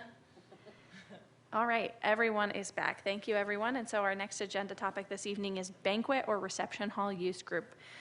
We have two items that we're going to take up, one and then the next. So the first is ordinance number 1829, series 2022, an ordinance amending Title 17 of the Lewisville Municipal Code to establish a banquet or reception hall use group and criteria for consideration of banquet halls and use groups in specific zone districts. This is our second reading and public hearing. It was advertised in the Daily Camera on the 10th of April. And Resolution 24, Series 2022, is a resolution approving a request for a special review use to allow the use group banquet or reception hall for the property at 957 Main Street. I'll open the public hearing and ask if there are any disclosures from council members or conflicts. Seeing none, I will turn it over to Kim Bauer for our presentation this evening. Kim? Thank you, Mayor. And good evening, Mayor, Mayor Pro Tem, and members of council. Kim Bauer, Historic Preservation Planner. So, as just noted, I have before you this evening a request for approval of an ordinance to amend Title 17 to create the use group banquet or reception halls, as well as a request for approval of an SRU to allow for a banquet or reception hall at 957 Main Street. For confirmation of notice, this item was properly noticed per municipal code. As I just noted, there are two. Sorry, Kim. Could you just elaborate that a little bit? So what was so people received mail, like, for the special review use? Correct, yes, thank you. So yeah, they would have gotten their mailings typical for the SRU, just as we would do for any other special review use. So that would have gone out to persons, you know, within the certain radius. And then we also would have noticed it as part of both our previous first round, and then this would be the second round. Thank you very much. Sorry about that. So then, as I just noted, there are two separate requests before you this evening as part of this particular item. I'll begin my presentation by outlining the code amendment request and then dive further into the SRU request thereafter. So the two have come together before you this evening as there's no current specific use group in the use group section of our code that would accommodate an event space like this one. And just to back up for a moment on that as well, I'd just like to note that a banquet or reception hall use, as we've proposed to define it there on the screen before you, would be different than, for instance, a restaurant that would hold a private event from time to time, as the proposed SRU would be for a use in which the primary function are events, private events, such as a wedding. So this would be a little bit different than someone who'd have, again, private event from time to time. So just to kind of distinguish that there. The proposed definition is there before you again on the screen, and the draft ordinance requires approval of a special review use through a public hearing, so would not be eligible for administrative approval. In the districts on the slide in the slide before you, which would include those commercial and industrial districts, where it would not be permitted, where you can see on the screen, would be the residential and agricultural, as well as the MUR. And so I wanted to take a moment just to note that as well. And so staff has included the MUR district as not permitted since Section 171430 established the MUR district as the residential mixed-use zone district. And so while some subsidiary commercial uses are permitted with the MUR district, staff finds that a banquet or reception hall use would be more compatible with the other aforementioned districts. Just to briefly note, there would be specific SRU standards as part of the draft ordinance, including a proposed new subsection of Section 1716 of the code that includes the specific standards applicable to banquet or reception halls. Those are outlined here, and so you can see an SRU is required before operation, approval of an SRU, I should say. Operation shall stop no later than midnight, and that staff would ensure parking is adequate for peak demand and compatible with the area. So those were the portions of the ordinance for the Title 17 amendment. So to move forward for the SRU itself, just to give you a little bit of context, you see there before you on the screen the location, which will be outlined in yellow, there at the southwest corner of South and Main. So 957 Main Street is the subject property requesting the SRU. Oh, you don't? Not before you on the screen? Let's see. Oh, okay. I can go back. Do you want me to just pull from? I just added the slides, yeah. Oh, Yeah, if you'll just tell us what we're seeing, so everybody who's watching at home understands what Of course, yes. picture you have up on the screen. This is just one additional slide that got certainly. added. Yeah, I apologize. So this is an additional slide just provided to add context. You're looking at a map of our downtown, a vicinity map, and then outlined in yellow is the subject property. There's also inlaid a photo of the building itself, which would be 957 Main. So can I just pause for 1 second? And I see I have a hand up from a council member. I want to understand if the council members who are watching this hearing can see the picture that we're seeing on the screen. You see something, or they can see this? We see, sorry, Mayor, we see a map of Main Street with a yellow box on it and then an overlay of a specific building. Excellent. Okay, so everybody who is voting on the hearing can see the same information. That's good. And then Councilmember Brown, did you have a question? Yeah, I just wanted to, and I think you're sort of in the process of explaining it, but I want to make sure that I understand what we're talking about here. So there is no specific use related to banquet halls in our code. So the first ordinance that we're considering is adding a specific use for banquet halls, and then the second ordinance is an ordinance that would allow that use at this particular location. Is that correct? Is that what we're doing this evening? That's correct. There would be the ordinance before you for the change itself to include banquet or reception halls as a use in the use group. And then there would be the resolution tied to the request for the SRU directly related, as you mentioned, to the banquet or reception hall. So the applicant had put them together just since to kind of put them in one so they could both request the change of the code as well as the SRU request. So so currently there's no way to have a banquet hall anywhere in Lewisville. Is that correct? That's correct. So if you were to have, again, as your sort of primary business use, be some sort of private event center, banquet, reception hall, those sorts of things, that would be correct. There's no use group that would define it that way in our code at this time. Okay, and that's necessary because it doesn't fall into other use groups. Is that correct?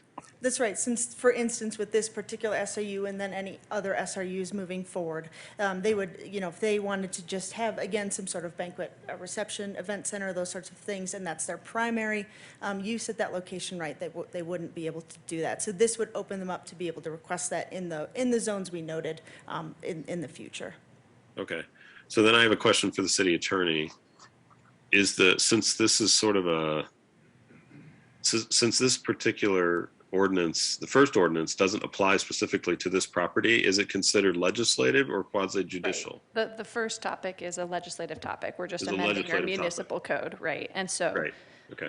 I asked many people what they thought about banquet halls in general, but then the second topic is quasi-judicial. Didn't ask anyone about this particular This banquet hall. specific, okay. Just want to make sure that I understand what we're doing and what the rules are. Thank you very much. I appreciate you indulging my questions. No problem. We'll go back to Planner Bauer. Thank you. So again, this slide was just to provide context of location, so outlined there in yellow. So this was inserted as well, so this is a little bit of background to provide the PUD and SRUs that have been approved in the past at this location, at this specific location of 957 Main Street. So the approved PUD and first SRU were approved in 2016, and the current owner acquired the property in 2018. An amendment to the PUD and SRU were approved in 2019, which approved minor changes in exterior architecture and expanded areas for outdoor dining and sales. In December of 2019, an SRU was approved for a hotel use on the property, and that use was never developed. Currently, 824 South is constructed and operating as South Street Market, which is just immediately behind 957 Main. And then 957 Main is also constructed, but the interior is not yet finished and requires improvements prior to occupancy. For this particular SRU, it is requesting approval to allow banquet hall use on the property with no changes to the exterior, as I just noted. And the applicant notes the following as the proposed scenario for layout of the uses within the building itself. And so both the first and second floors are available for rent for private events, including weddings and reception ceremonies, birthday parties, and other similar private events. 690 square feet of the basement space at the property will be finished and used as both the preparation area for the reception hall use, as well as finished out to be used as an indoor drinking establishment. That drinking establishment space is intended to be open 7 days a week from 5:30 p.m. until midnight, unless an event would be using the space overall. Staff finds that the SRU request does meet all 5 criteria from our SRU code, but this slide covers staff's review and analysis of parking on site in greater detail and also elaborates on the occupancy restrictions proposed for the SRU. As you found in their packet, there was pretty detailed description on this portion, so I'd like to elaborate just a little bit further from what the packet said, just to talk about it, since there were some complexities in the way that we analyzed it. So for the occupancy restrictions, the applicant has included a note on the SRU to limit total occupancy of the use to 372 people, and that would be including events and use of other parts of the building as a restaurant or bar, and limited occupancy for any event to 251. So to get more to the numbers on your screen there, which you can see in the table and I'll elaborate on in a moment, to determine an occupancy limit, the applicant used the city's commercial development and design standard ratio of 15 parking spaces per 1,000 square feet for restaurants to understand a potential peak level parking demand of an allowed use on the property. This calculation results in a potential parking demand of up to 124 spaces.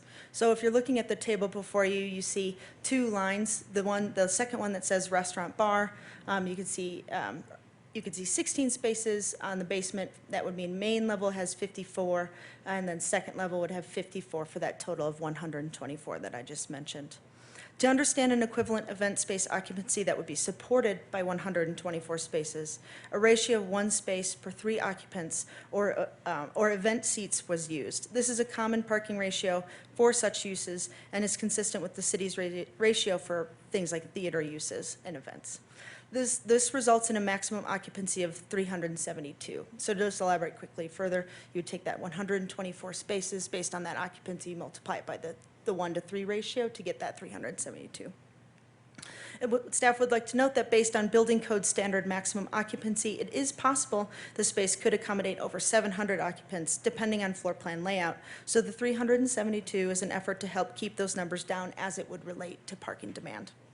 Aside from the occupancy restrictions, additional parking mitigation strategies were included as part of the applicant's overall parking mitigation strategy, and they've included a number of options with their application materials, including shuttle services like Green Ride and others of the like, as well as an option to use rideshare services or host rideshare through things like Uber events.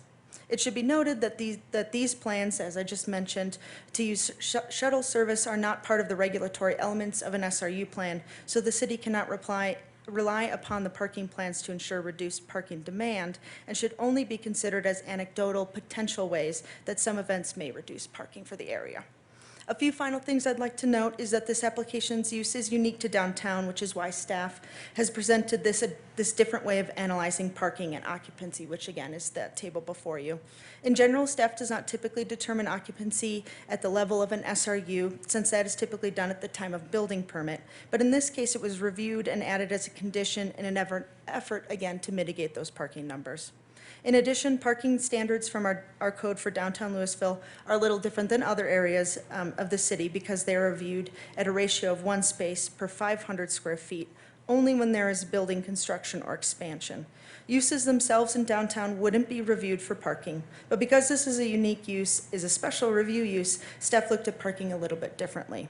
Staff used the restaurant example of 15 per 1,000 spaces, which again is, as I noted previously, from the city's commercial development and design standards in the table before you, because it's one of the higher parking ratios in our code as well as one of our higher occupancy uses. So again, it doesn't necessarily directly tie how you typically look at a use in downtown, but those numbers did help us give some context to trying to look at parking mitigation and get a better sense of occupancy and parking numbers.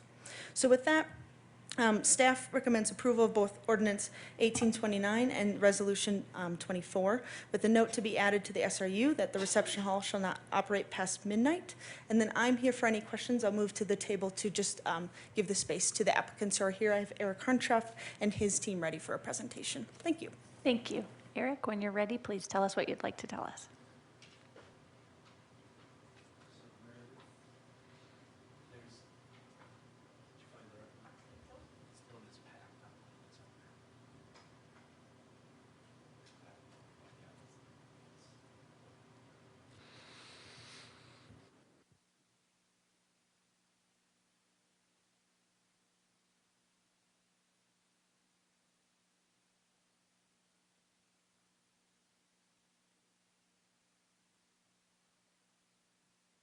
I'll just introduce myself. My name's Caitlin Elvendahl, and I'll be overseeing operations at the 957 Main Street Banquet Hall. Hello, good evening. I'm Dan Kelly, and I'll be in charge of finance for the project. And, yep, thank you.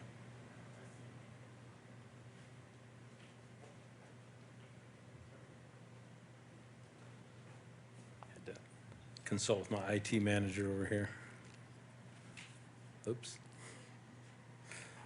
There will be a PowerPoint. I think.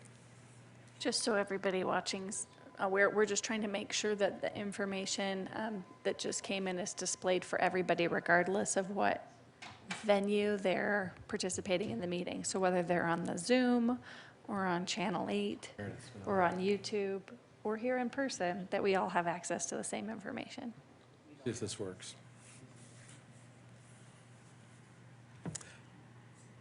I see people, and I see Meredith is getting her stuff. My name is Eric Hartranft. My address is 950 Spruce Street here in Lewisville, and I am the architect and planner, both for the original building as well as for this SRU and several SRUs before. Hopefully with this project, we're going to make a dent in that vacancy chart that we saw earlier. Barbie's building has been ready for occupancy for a while here, and we started last fall, I think it was in October, talking about how to put this use in this building. And I think our thought was, well, it's like the Elks Lodge, it's like the event spaces in restaurants, but staff indicated that we really couldn't look at it that way. We had to look at it as a new use, so that started this whole process of creating a text change as well as an SRU then, which would anticipate the text change and into the zoning ordinance. And so that's how we got here 7 months later. But hopefully this meets with your approval. Meredith, you want to pop to the next slide? So the proposal is to really use the 2 floors in tandem for the events in a way that you've all been to weddings where you have a space where you have the ceremony, and then you can usually have a different space or a reorganized space for the reception and dance. And so and we've flipped them back and forth on this building a couple times, but a current plan is that the reception area would be on the 1st floor. So we'd have a bar, dance floor, reception, dining hall, catering on the 1st floor with the ceremony upstairs. The average guest register for this kind of event per Caitlin's business plan is really in the 125 to 150 guests. Now, the building can accommodate a lot more than that, just in terms of how many people we could seat. But that's really what the average wedding size is, and so that's kind of what we anticipate accommodating here. Oh, I did want to mention that we do have event spaces downtown that can accommodate that 200 to 300 person event. There's currently 4 venues that can accommodate that now, restaurants that you could rent out and use for your events. There's 2 or 3 venues that host 145 to 170. So when you think about it, there's 6 to 7 event spaces already downtown operating under our current zoning ordinance. So, and those are used by right. Next slide. So this would be the ceremony space upstairs. Also could be used for a lot of different events. These are movable benches, so you can imagine just a big flexible space that could be used for a lot of different events. And again, the seat count upstairs and downstairs, when you're not really trying to pack them in there, we could get about 178, either downstairs or upstairs, either in a banquet style or in a more of a bench seating style like this. And so it's anticipated that those guests are either going to be downstairs or upstairs at any given time. So it's not like the whole building would be occupied all the time. Now, there could be cases where you would have a wedding that utilizes one floor and maybe there's another event happening on the other floor. So we wanted to be able to accommodate that. And so we worked with staff to try to come up with the right number for this maximum. And you can see in the next slide that if we just looked at what the building code would allow and what we could actually fit in the space, it would be pretty easy to get, like in this case, about 300 seats on either floor.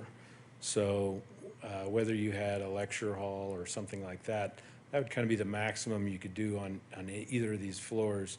Again, we don't anticipate that, but to give you an idea of the reduction in capacity that the applicant is willing to take, almost cutting it in half from what the building would actually accommodate, based on conversations with staff about parking and impact and so forth. So next slide shows the way we kind of got to these numbers. And I think that Kim kind of went through that and gave you a good rationale for how we got there. And I've got a lot of different slides here, but just to kind of think about what could go in there if we didn't have this event space, if we had a restaurant and bar, you know, that would be the seating count that we could put on each floor.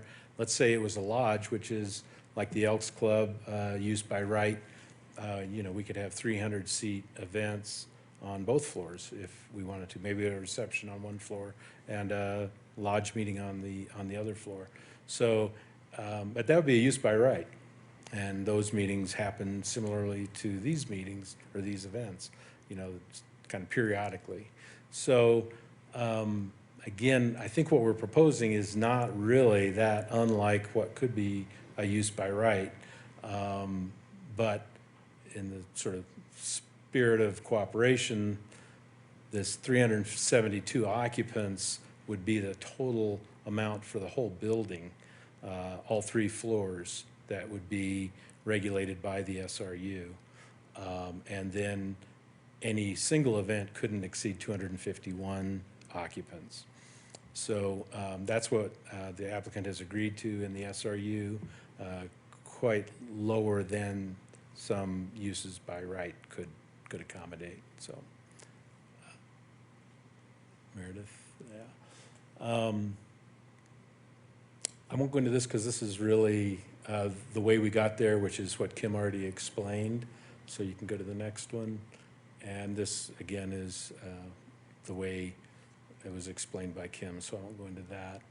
As far as mitigation of impacts, I think that when you look at the event space and the things that the operator can do differently than a restaurant or bar, she can require her customers to indicate parking areas off-site. For instance, the Delo lot. The parking study that was done by Caitlin shows vacancy rates over there that would easily accommodate the events. And so encouraging her guests to park over there is something that she can do, whereas restaurants and bars, people are going to park as close as they can. So I think that you're actually going to end up with less impact from this use than you would if this were just a standard restaurant or bar. Next slide. Offices also, you know, people would come to their office, they'd just find the closest place to park in the neighborhood or whatever. Whereas again, there can be some direction by the ownership here. The SRU also prohibits outdoor amplified music. I know we have some other SRUs that limit the time for outdoor music. This actually is a prohibition against it. And I think it's interesting to note that when the city did their noise ordinance study a couple of years ago, it's probably been 4 years ago now, I lose track of time, the readings that were measured downtown were about 65 decibels. And that's with the restaurants and bars were full. It was a Friday evening, I believe. And, but the windows weren't open. So that's kind of the average sound that you get walking up and down the street or if you were a neighbor. And so when we looked at the wall construction of this building and the average noise level inside, it certainly wouldn't be exceeding what the ambient noise level is already downtown. And so we feel that that's really not going to be an impact that would be noticed beyond the downtown any more than any restaurant would be. So in summary, we believe that this is going to be actually less impactful than a lot of the by right uses that we could have. We'll have restrictions imposed. I would say that it was casually mentioned in the staff report was maybe doing a continuance and talking about writing in more restrictions into the SRU. And I would like to sort of caution against that. Two reasons. One is that we've already been delayed quite a bit just getting here. But the other thing is that I don't think we need to be so onerous on this use to come up with special restrictions on using shuttles or anything like that. Let the operator figure out what works best. I mean, clearly Caitlin and her crew want to be good neighbors. They want to be part of our downtown business family, and they're not going to do anything that's going to sort of tarnish their reputation. So I believe you're going to find that, you know, they really want to work with the city, and so trying to anticipate everything that could possibly happen and put restrictions into the SRU, I believe would be a little too onerous. So I would recommend against that sort of line of thought there. Again, this will be complementary to the businesses and downtown restaurants and bars. It's not going to be taking business directly away from them. Actually, people are going to be introduced to downtown. They're going to see venues that they didn't even know existed while they're walking around downtown before or after an event. And so I think that this is really going to be a good thing for downtown. So we'd like to get your approval on this, and happy to answer any questions. Thank you. Any members of the public care to comment on this topic this evening? First in the queue, we have Mark Oberholzer. Thank you. My name's Mark Oberholzer. I live at 224 Hoover Avenue here in Lewisville. I also own Tilt Pinball downtown, as well as the Lewisville Underground and The Corner, which is the building where they are located. I'm also the vice president of the Downtown Business Association for Lewisville. As a downtown business owner and as a citizen, I would encourage you to approve this. I support it. I think it's a good complementary business. I don't view it as problematic competition that I'm going to try to get rid of. I think it'll really help the downtown environment. And then putting on my DBA hat, we did discuss this at our board meetings. We do support having such a business downtown. We think it would bring people down who would not have seen it otherwise.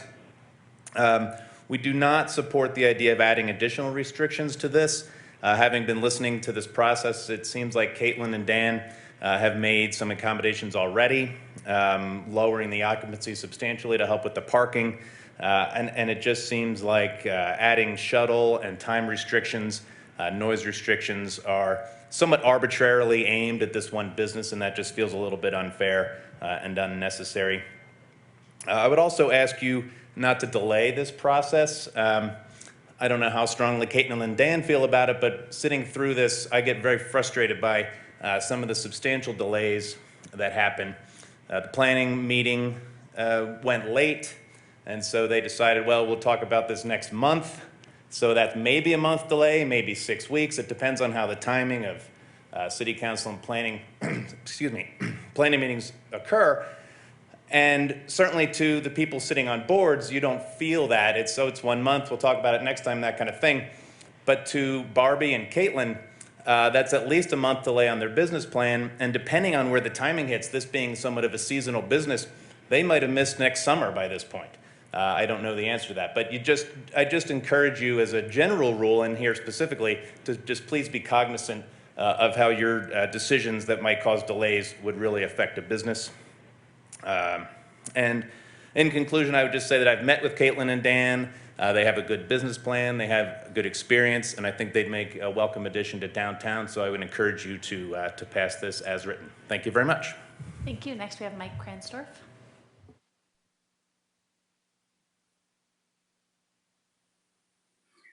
Hello, Mike Cranstorff, Pine Street Plaza, downtown Lewisville.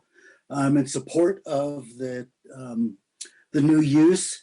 I assume staff is correct that we need this as the banquet halls and reception halls. What I don't understand is why it's not allowed in MUR either by right or SRU. I think SRU makes sense. Some of the uses allowed there are restaurants, bed and breakfast, theaters, mobile food courts. It seems compatible to me. I would defer to staff. Perhaps I'm missing something, but I don't understand why it's not allowed there.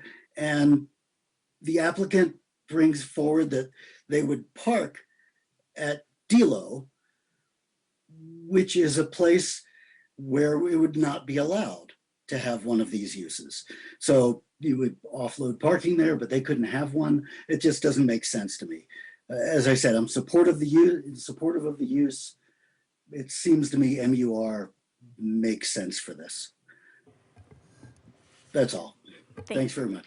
Thank you very much. And that's all the public comment we see for the first round. There'll be another round given we have an ordinance. Take it over for council discussion, comments and questions. I just have a few questions.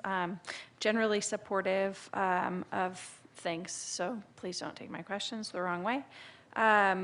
First, just thinking about the ordinance and where we'll allow these uses, it seems to me that there's probably no more of a conflicting space than downtown in the transition zone, which is the area, there's a specific defined area of downtown, which are the blocks that are directly adjacent to residential.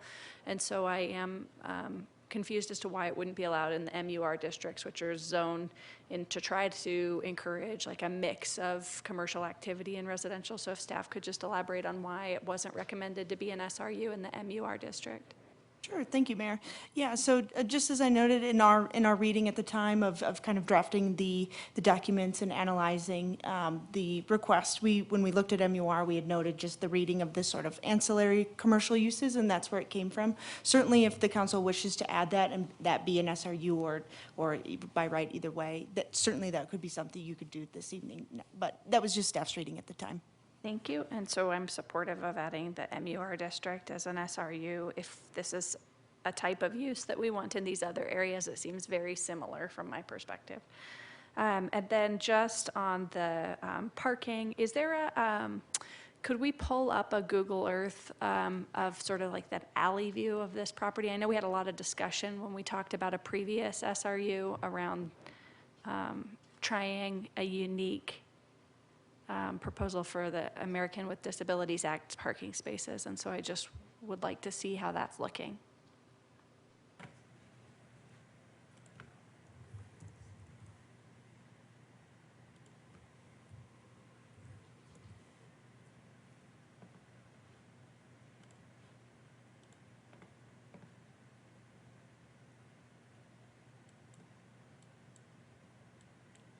Is this okay, Mayor? If you could go to just like put the little person on the street, sort of on south next to the alley, that would be great.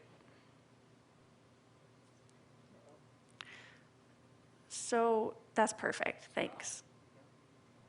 So when we approved a previous SRU, we talked about trying some unique situations to accommodate different types of parking, which I think was great, and we all went for it. So this is what it looks like now, and I guess, you know, just looking at the impacts from parking. Mayor, And can you hold up just a minute? Sorry. We need to show the same thing to the Zoom folks. Perfect. So hold on.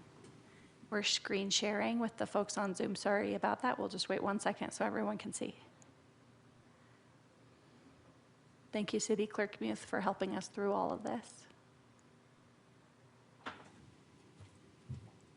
Mayor, just for information, I had my hand up and I got a notice that said, since I had my hand up, I was blocking the video for those people on Zoom. I will come to you next as soon as I'm done with my questions. Well, I'm not pushing, I was just apologizing. I think I was the cause of that.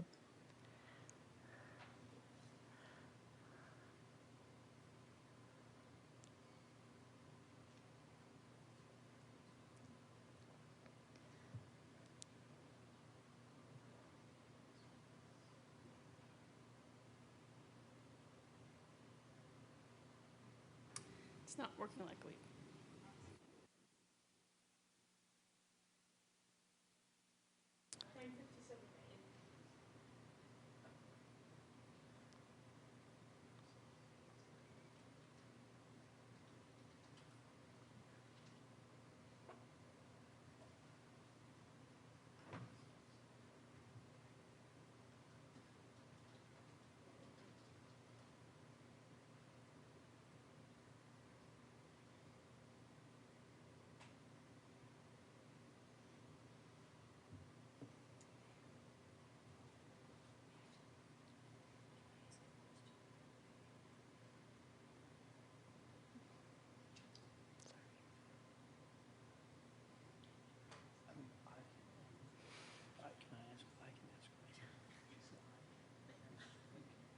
There's a whole queue.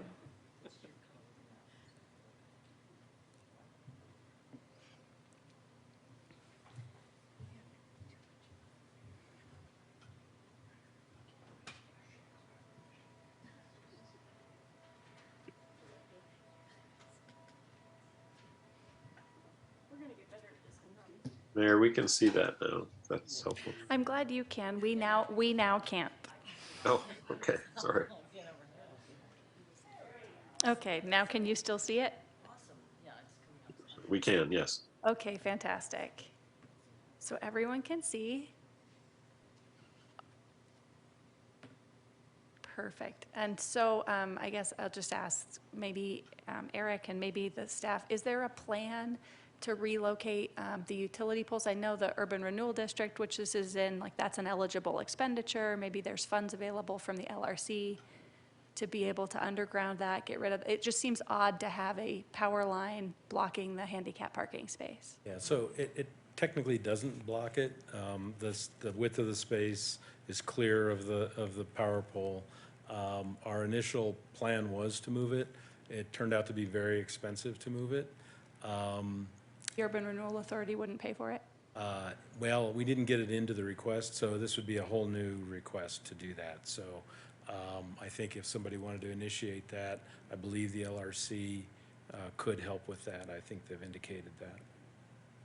Okay, I'll just make a comment. I mean, I know I'm sort of asking questions right now, but it doesn't seem very inclusive. I recognize you could pull a van in there, but we've already made sort of like an accommodation where the van offloads onto the sidewalk, which is maybe not the most friendly to a van user. And so I don't think it comes across as the most inviting to somebody with a disability to have a utility pole behind the space. So I would hope, you know, with this use that we could do something to address the parking situation and get those undergrounded, especially since we have public funds available to help with this exact kind of thing. So I guess I would say there's probably two ways to do it. The city could certainly apply to LRC and get it done, or I suppose the applicant could go through a process with the LRC and get it done. It would be good for it to be an aspiration and not a condition, just because we don't know the. I understand that that is your perspective. I feel like there's already been a huge concession to not require a handicap space that's of like the required width.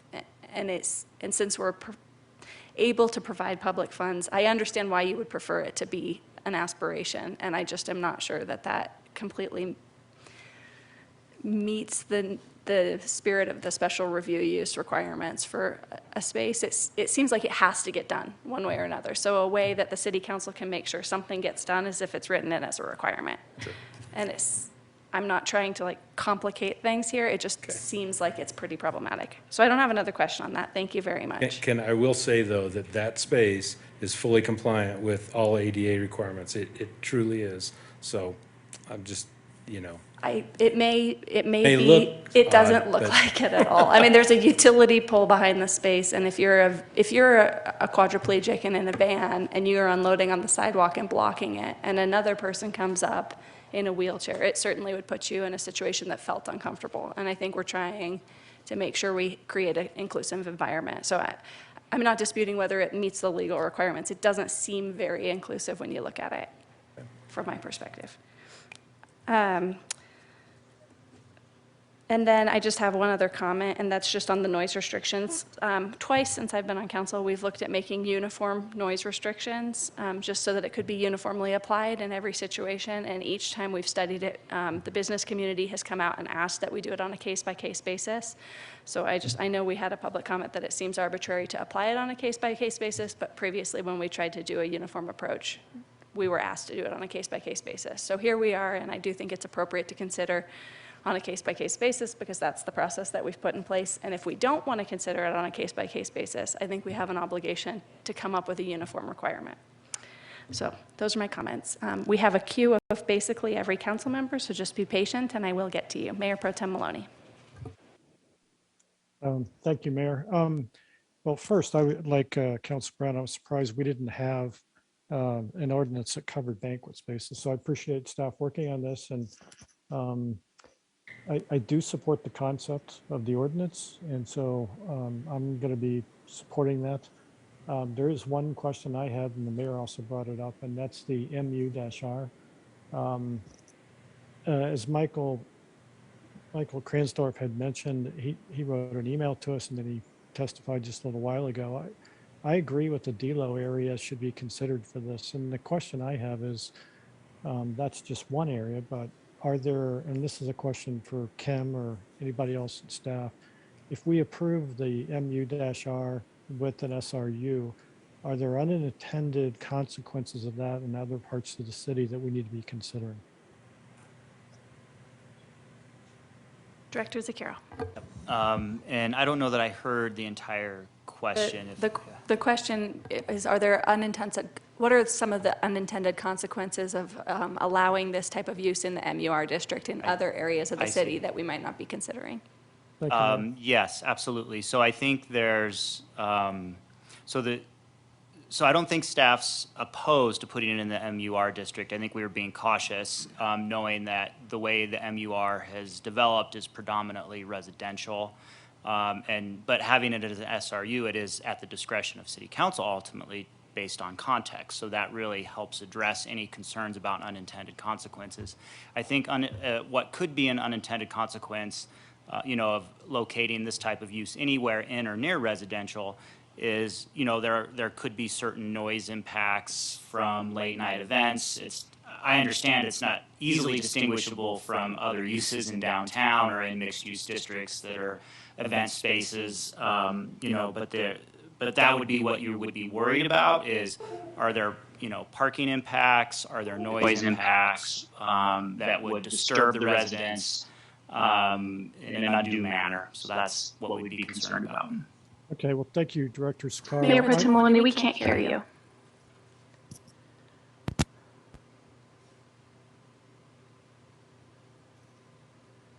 Can you hear me now? I cannot hear you. We can hear you online. So the Zoom people can hear me. No. So It seems that the other people on Zoom can hear you, but we cannot. Just one moment while we work to try to figure out why we cannot hear you.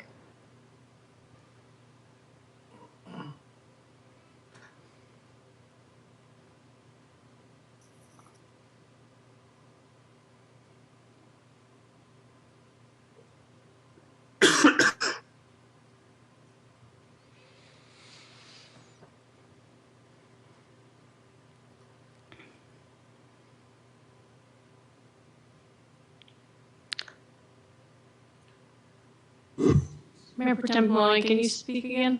I can. Can you hear me? Yeah, we still cannot hear you.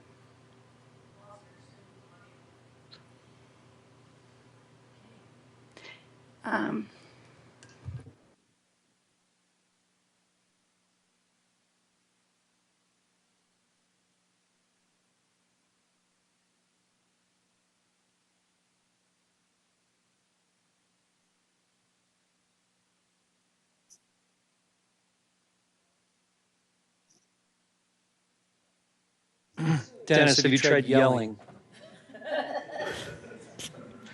Hello?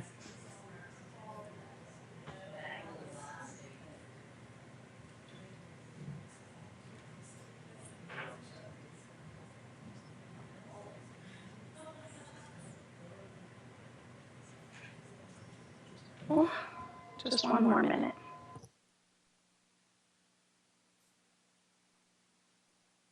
Somewhere when Rob was speaking, we lost his video feed, and I wonder if that has something to do with it.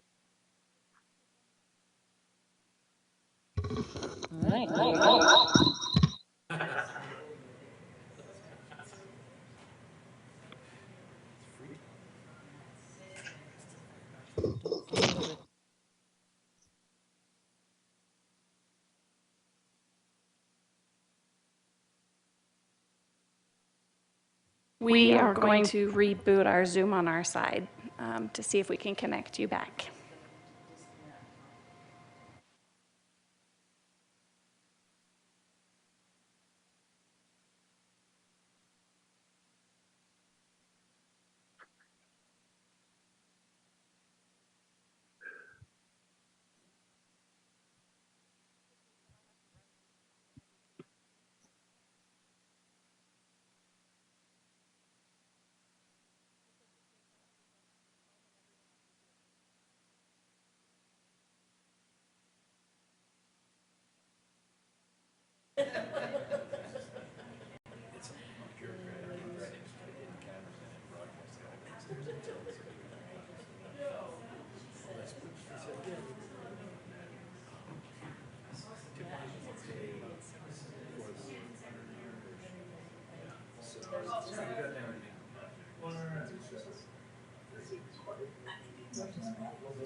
So now you want us to use these to talk? She wants to put the sound through some.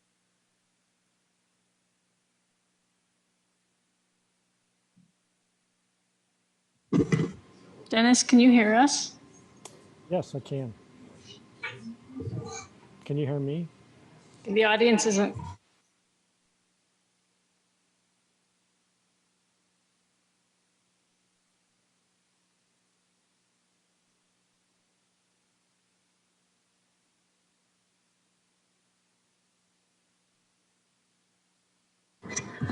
Dennis, can you say something?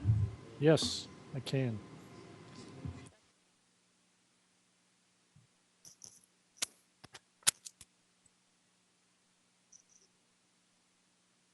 Dennis, will you say something? Yes, I am.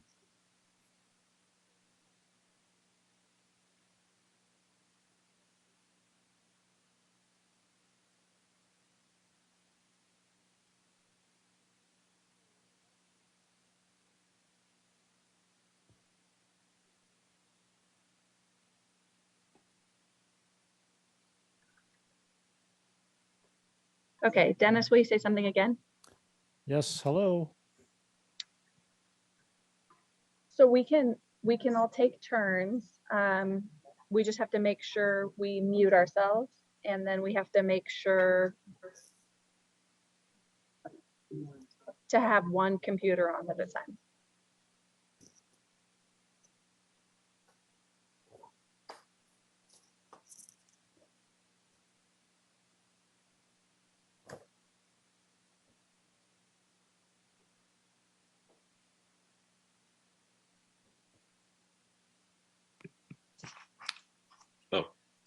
Oh, I thought Caleb and Debbie were gonna, partner up. I thought that was kind of nice. So.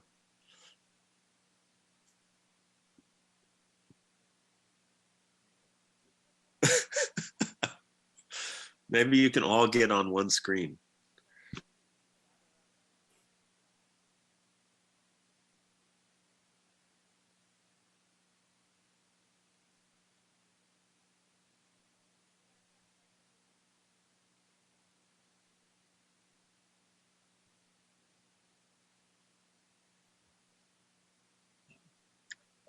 All right, Dennis, go ahead. Thank you, Mayor. I'm going to support approving ordinance number 1829, adding the MU-R with the SRU. Thank you very much, Mayor. Thank you. Councilmember Lay.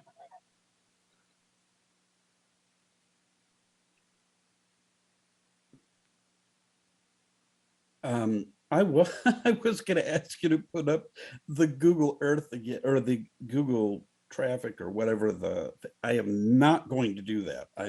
Because I don't want to disturb the stasis that we have at the moment. I just wanted to see a little bit better, what that parking space, because I do appreciate the mayor's comment about that. I am on the LRC and by no means can represent what the LRC might do, but I can say that I certainly would do everything in my power to assist with the potential undergrounding of those poles. And it is not a condition, obviously, I can't do that, but I can't imagine that if it is within our purview, and I don't have any reason to believe it's not, that we wouldn't on our own do this, because this is exactly the kind of thing that within the URA I think would like doing, and I think we certainly have the funds for that. So I don't know that gives you any comfort, Mayor, on your concern, but I will take it upon myself to make sure that comes before the LRC as soon as we can do it at our next meeting. I can try to move that forward and get it onto the agenda. And that's as much as I can tell you right now, but wanted to make that clear.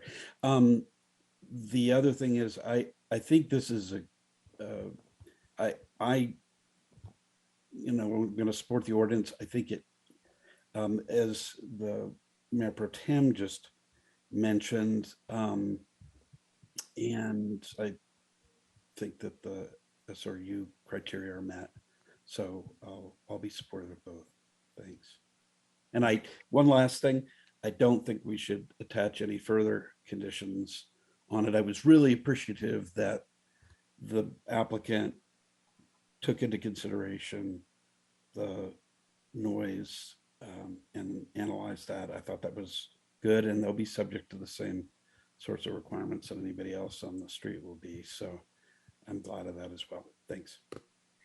Thanks, Councilmember Lay. I just want to clarify one thing. Sorry, there's noise. Thank you. So from my perspective, we have to take some sort of action to ensure that the telephone pole is moved. So it is within our purview to add requirements for parking in a special review use. So that could be one way. An alternate way is the city council could give direction to staff to cause the utility poles to be removed. So I think one way or another, we need to give certainty that that will happen. And if council members aren't comfortable putting that as a requirement on the applicant, I think that council members need to own the requirement to ensure there's not a parking pole behind a handicap parking space in downtown.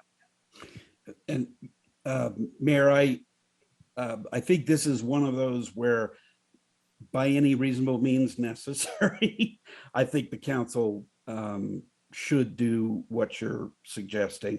I think a concern that I guess I have is I am concerned about delay. I don't know that any delay is necessary for that. I guess my question to you is kind of the way in which we would do this. I mean, I'd prefer to put that on staff to get done, but I am open to suggestion. I think whatever can expedite the approval of this, given your concern, I think that would be good.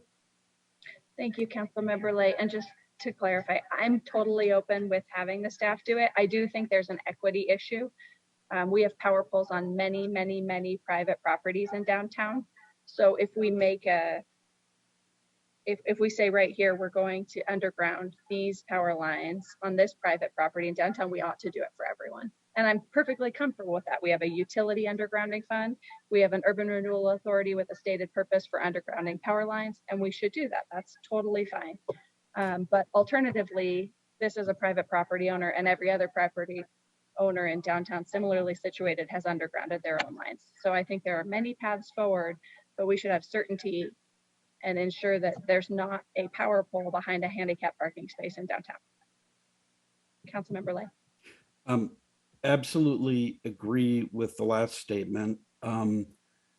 I am concerned about the equity issue, which is why I'm supportive of that. I am a bit concerned that we not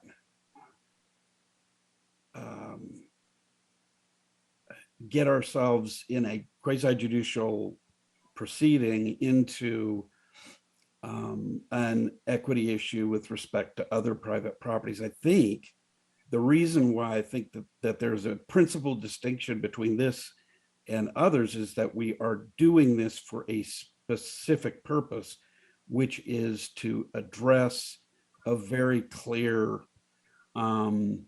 concern that you've raised, and I agree with based on what I could see of that parking spot. I do take the applicant's comments that it's adequate under the ADA, but I'll just leave that aside for a minute. It seems to me that that's an adequate distinction to be able to say, we want to do it here, but we don't necessarily need to do it or make a decision right now about whether to do it elsewhere. I'm not also saying, I mean, I want to make clear that it may be a good idea as a policy matter to do just what you're suggesting, to make those funds available elsewhere, but I don't think we need to reach that issue here. Thanks. Thank you. Next we have Councilmember Most. I'm just going to stick here because I think so. I share Mayor Stolzman's concerns. I think we have to look at this as an equity issue. I think prior to the fire, I had very strong convictions about incorporating equity, diversity, inclusion across the board strategically for the entire city agenda. And obviously, you know, we just didn't have time to deal with that before we had to address the fire. And so that's sort of got put on hold. But I look at this as an opportunity again to be very clear in our commitment, and what is required by the ADA is one set of standards, and then there's standards of our community and how we want EDI to be reflected in our community. So as far as sorry, there's a lot of feedback, it's weird. You know, I do think we have to be careful about providing a particular, sorry. Jeff, could you mute your speakers?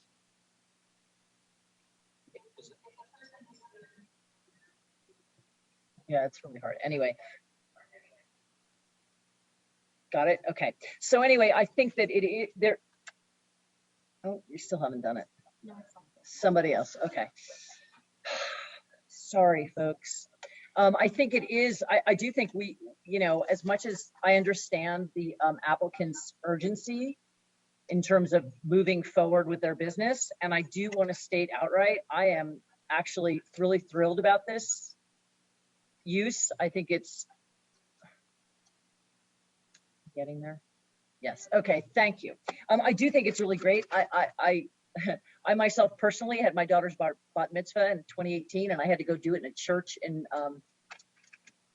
where was I? Lafayette, because I did look downtown and I couldn't find the appropriate location for that sort of event. And this would have been a perfect location for that sort of event. So I'm really supportive of it. I also have some significant concerns about the parking, and I appreciate the applicant's commitment to work with the community and say it's to their benefit and all the rest of that. But I am very uncomfortable with allowing the parking to be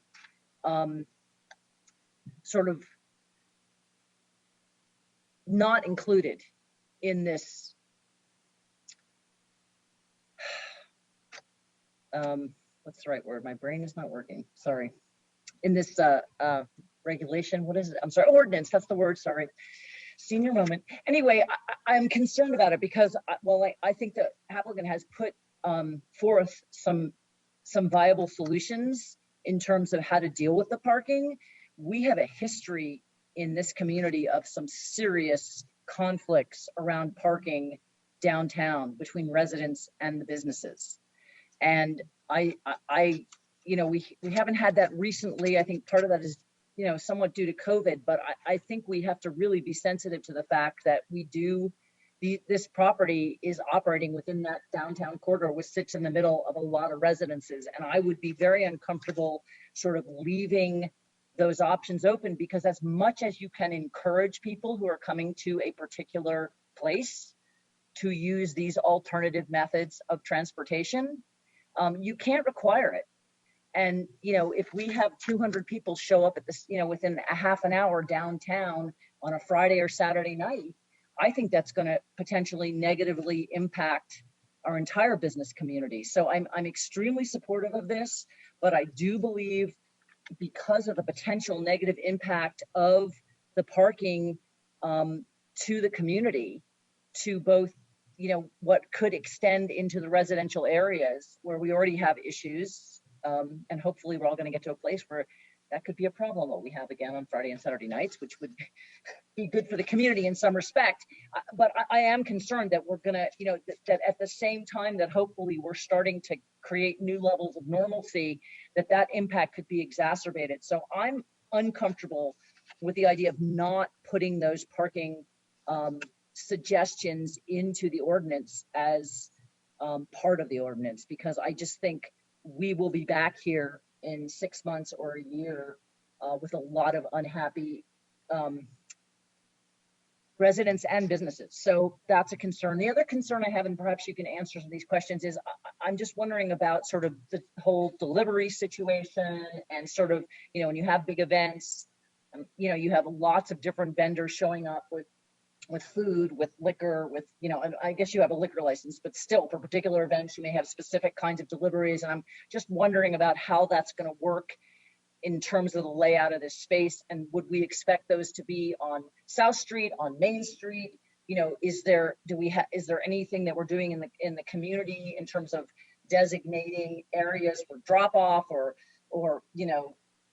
park, like specific delivery areas? Because I'm concerned that, that could also be an issue, even like at lunchtime. And I'm just wondering if you guys have done anything about that.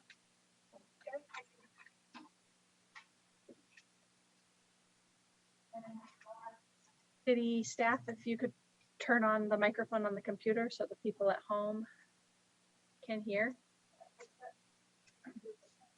Can you use City Manager Durbin's computer? Can everybody, you can hear me here, but Can you online? hear? Mayor Chris, Pro Tem Dennis, Maloney, anybody hear me? Mayor Pro Tem Maloney, can you hear? Okay, try that. Right. Okay. Okay. Try to answer your question a little bit, and then I'll have Caitlin address some things as well. I think as far as the parking is concerned, if we try to craft a resolution that includes every possible scenario for solutions for parking, I guarantee you we'll fail. And then if we do those and it doesn't work, then, well, it satisfies the SRU, but then what? So I believe leaving flexibility up to the operator. If this doesn't work, I'm going to try this. If this doesn't work, I'm going to try that. A little bit of flexibility. Let the people who are doing the work understand how it works and are operating the venue be in charge of how that works, because I guarantee you they know better than all of us in terms of how to manage these clients that they're going to have and their customers. On the flip side of that, if this becomes too onerous, this use doesn't work here because of your concerns, let's say, put a restaurant in there. And it's a great restaurant, and it's also got karaoke bar upstairs. And 200 or 300 or 400 people show up every Friday, Saturday night with zero restrictions or management of, at least with the wedding venue, you've got a central source of information putting out to the people who are coming in from out of town and so forth. So you've got a little more control and an ability to handle that. You don't have any of that with a restaurant, which could go there by right with no restrictions. So it just, I think we need to have a little faith in the operators that they're going to understand what to do there. And I'm going to let Caitlin talk a little bit about the deliveries. And I would also mention that, you know, my office is downtown. I've been downtown for decades. And our alleys, as well as even some of the streets, if you're here at 4 or 5 in the morning, sometimes I am, they're used for deliveries, and it is just the way downtown works. It's the way it's always worked. And I invite you to be here 24/7 and watch the deliveries and see how it works. And if it was a restaurant there, you'd have the same deliveries and the same logistics. And frankly, it works. The delivery drivers understand when it's easier to come and go from downtown Lewisville as opposed to McCaslin. And so they make their deliveries here early in the morning typically. And so Caitlin can actually control deliveries and things, where restaurant, you're just going to take what you get. So. Yeah, so on that delivery, clients would rent the event space from noon until 11 p.m. That would be what would be included in our normal fee. That would include their setup and cleanup time. So when their guests show up for their event, they want everything set up. So that means vendors, caterers, florists, DJ, everybody is going to be doing all that setup well before the event starts and be completed with that setup at least 30 minutes before the event starts. So you get those folks setting up completely done with that. At that time, we can direct those people to park further away from the venue or in certain spaces to leave other spaces open. In regards to parking, we're really hoping that that 251 max guest count for any event covers our bases because it is so much less than a lot of those used by right. In the parking study we did, the Dello lot did have at least 63 spots open at any time. We checked the parking hourly from 4 to 8 p.m., I believe. So there was sufficient parking in underutilized areas. Thank you. Thank you. Next in the queue, we have Councilmember Brown. Thank you, Mayor. I appreciate that. I know that the applicant is on a tight time frame and wants us to move quickly and is, you know, sort of really pushing us to approve things. I just want to make sure that, you know, our timeline is based on the values of our community and what we need in order to have an accessible space that doesn't put an undue burden on some of our neighbors and neighborhoods. Okay. And I think that that's important to think about, especially when you think about one of the first things that I did when I was on council was consider the use for this to be a hotel. And over the last 2 years, it hasn't been a hotel. And now we're being told that we have to move on this banquet thing. So that's great. I like banquet halls. I'm very interested in this concept, right? One of the things that, but we have to do it in a way that's going to work for the community. And it's, you know, our downtown residents take a lot of brunt of the street fair and of, you know, just a normal Friday night, people parking at the, you know, for restaurants and things. And so we have to come up with parking solutions that work, right? I appreciate what the applicant is trying to say and do, but, you know, constantly comparing it to something that it isn't, like, you know, that isn't so helpful to me because you're not putting in a restaurant, you're asking us to put in a banquet hall. So we need to come up with something that works in this context. I think in particular, the thing that is concerning to me is the poll. We need to work on the poll. Not hearing a lot of good ideas from the applicant on how to deal with this. Could we move the space? Could we, you know, is there a commitment? Like, you know, is there some version of a condition that the applicant could be okay with that says, like, you need to do this within a year, or at least start a process with the LRC. Right? I think there's a path here, and there's a compromise here. I would hate for us to lose this, but I'm a little, the tone from the applicant is starting to get on my nerves a little bit. So just to be honest with everybody here. Also, I'm sick and it's late, and I'd really like to get on with this. Okay. So Please forgive me, and I appreciate your grace. But I think I can't move forward if we can't deal with the poll. Thank you. And so we'll just pause for a second and kind of reset. And so Director Zucchero, I just wonder if you could give us your perspective on forward on the utility pole. I think there's a lot of possibilities, but like, do you think it's okay to just what are some ways we could add a condition? Like, is this customary to have a utility pole in a parking space like this? This microphone?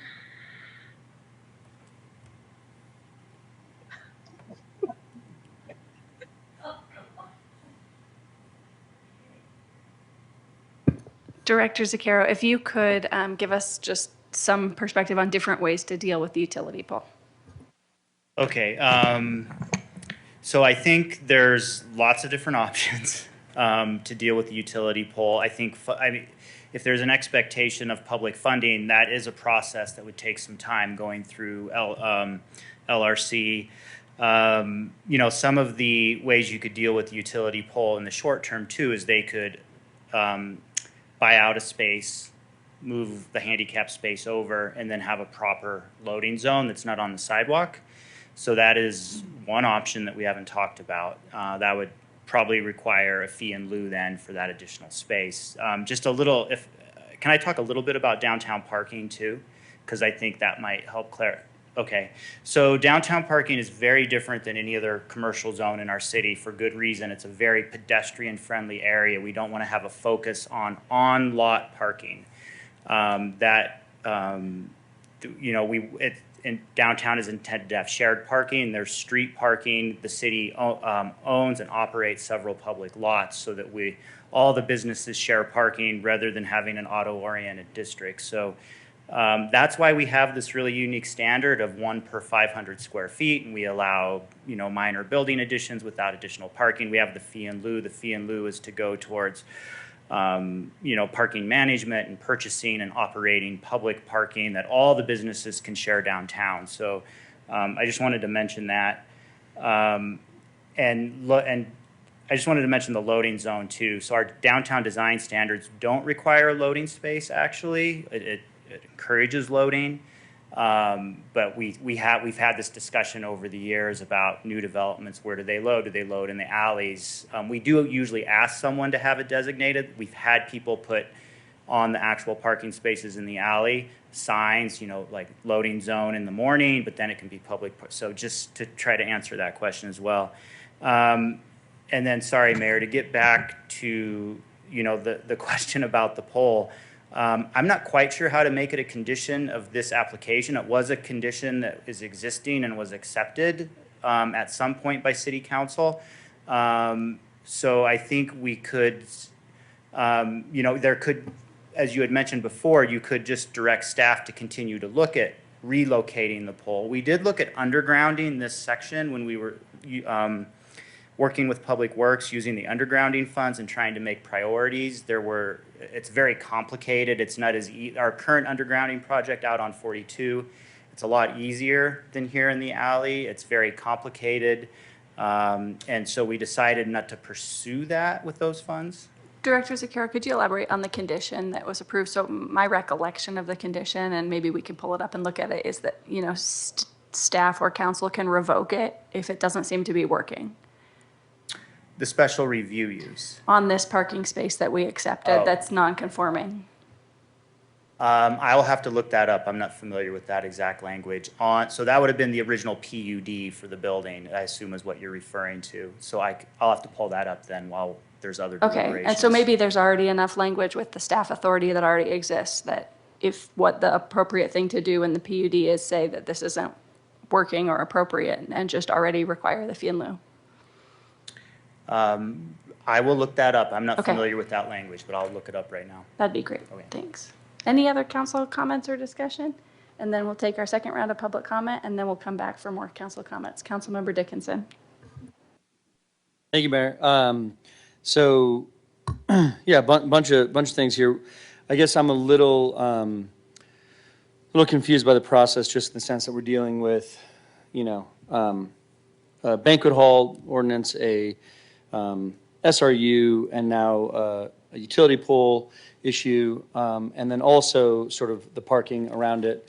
And so, I think I'm absolutely in support of the city and the applicant working to improve that parking spot, change that parking spot, move the pole, underground it, whatever is best. I don't find it to be related to this moment, other than we're looking at it right now, right? We're looking at all of this right now, and this is a great time to address all of the things that are going on at this building. And I think I guess I'm missing the connection between, as I see it, turning this space from a restaurant to a banquet hall requires moving that pole for that space. I'm missing that connection. So if I can stop. I obviously have more comments, but I'll just tell you Yeah. my thinking, and obviously like different council members can view these things differently. So we have an ordinance to decide whether or not we want to allow banquet halls in the city at all.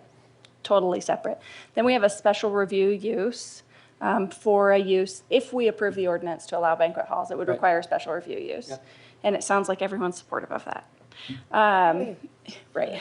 So within the special review use criteria, there are considerations about compatibility and impacts on the surrounding areas. And so I can pull those up and we can go through those 5 criteria. But as part of that, like how a place is parked and the impacts that it will have on a surrounding area is certainly a factor in my decision making. Like how it will affect the viability of the neighboring businesses or how it will impact the residential neighborhood next to it. And so in downtown, we've lowered our requirements for parking, but not eliminated them. And so parking is still something that has a significant impact on both the neighbors, whether they're businesses or people. So that's the nexus, in my opinion. It's a question of whether there should be a condition on the special review use or if we should solve it some other way. And we can always give council direction for staff to do something related to the application. Okay. Well, so on the pole issue, I would lean towards, directing staff to solve this, with the applicant, that this is an issue. In my opinion, if it's an issue for the banquet hall, it's an issue for any use it's going to have. It's an issue with the parking spot itself and the pole itself and the access to that space. And I haven't walked it, and I guess it's not part of this process anyway. As far as the actual banquet hall, I think it's a fantastic thing. I would also include the MUR district. I think that would be a fantastic general area for things like this. I'm excited about these flexible spaces and uses, and certainly, my business rents out, as you alluded to, entire restaurants for, say, a holiday party, and having more options like that. And again, I think the idea of having a place in which out-of-town visitors come and see this space. I know a lot of people want to move to Lewisville because they've come to a street fair, and then they get exposed to this adorable Main Street that they might have otherwise missed. So I'm excited about the general. I'm excited about this specific SRU, and then to the parking in general. I think it's one of those. I appreciate you bringing up the design of downtown parking, right? That Zuka has really poor parking if we're trying to park Zuka, and what we don't want is a parking lot around Zuka.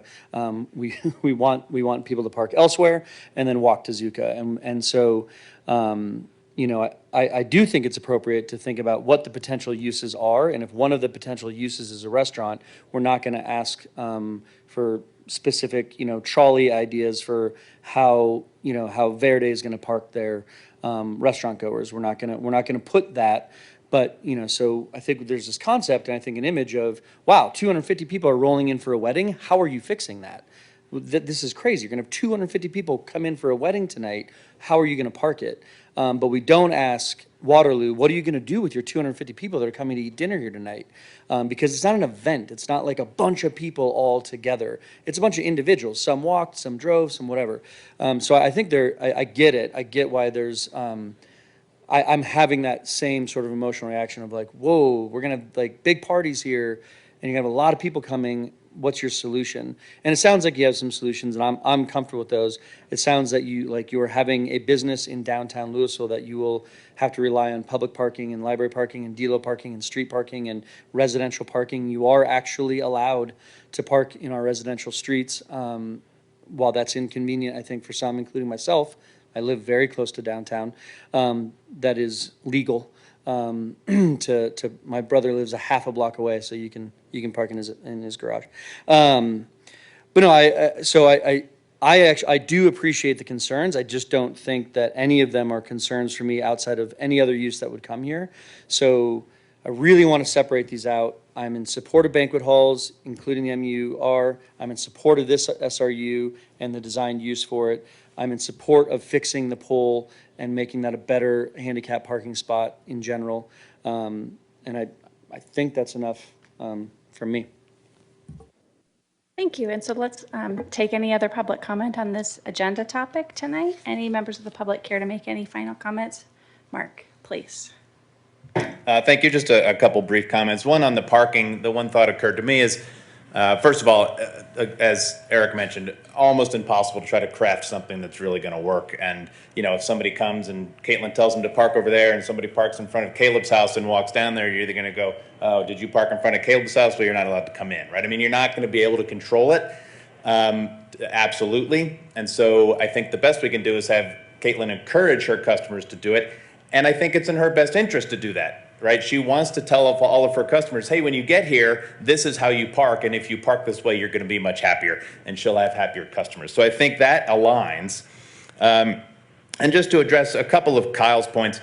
One about, I know we're talking about it being, if it's a restaurant, if it's that. I think it is valid to discuss that because if this process takes too long or if there's too many restrictions and for some reason then Caitlin is not able to make this business work, well, then Barbie has to find somebody else, and she may very well find one of these other uses. So I think this is a better use than what may happen if it becomes too difficult for her.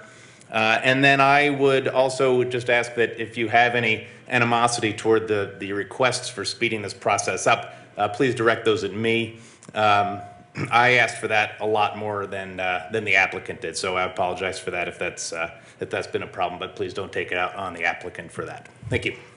Thank you. And seeing no other public comment, I guess I would just ask, is it possible that we could pull the page of the packet up that has the PUD on it? Because I have it up and it looks like Director Zaccaro found it also. Yeah. And it says on the PUD that we will relocate the existing pole. Like that is written literally on the PUD. So can you explain why that hasn't happened? Yes, so we could do, I don't know, I could ask City Clerk Muth if I could share my screen with ClickShare or if that's off the table tonight because of our technical issues, or I could read it. But it says that the city at its sole discretion can have the applicant move the space. Is this the note that you're talking about? Sure, you could read that note, and I do think that gives you quite a lot of discretion, but if you just look down about 2 inches from that note, it says relocate existing power pole. Oh, yes, there is a requirement to relocate the pole. I do not know why it is not relocated yet based on this PUD. Okay, so it's already a requirement to relocate the pole. It is already a and we don't need requirement. to add anything. It will be relocated. It is a requirement. It was a requirement of the PUD to relocate the pole. There's a note that requires that. Great, thanks. Yeah. Any other council discussion on this topic tonight? Councilmember Most. Okay, I'm going to beat a dead horse a little bit here, but I do believe there is fundamentally a difference between an event location where 250 people are showing up within a 30-minute window and a restaurant where people are coming and going all night. I've done a lot of event planning in my life. And I do think it's an issue, and I think we have to consider that issue because we're being asked for a special, we're being asked for an SRU, right? This is not, if the applicant wanted to put a restaurant in that space, they have my understanding they have a right, use by right to do so. So we're not having that conversation. We're having a conversation about an event space on a regular basis where 200 plus people are going to be showing up within a 30-minute window on a regular basis. And I do think we really need to consider the impact of the surrounding neighborhood. That's part of this special review use. Is that the correct terminology? So, I have to, differ with my fellow council member Dickinson. There really is a difference. And I don't know how much event planning you've done, but I've done a lot. And so I think that it is a consideration. And I think that it's not just, it's the surrounding residents and the surrounding business. And I appreciate the fact that that the applicant wants to come into the community of Lewisville as a new business and be part of the community and engage in a positive way with the residents and with the businesses, because that's to their benefit. But at the end of the day, if you're running an event and you have 250 people showing up on a regular basis within a short window,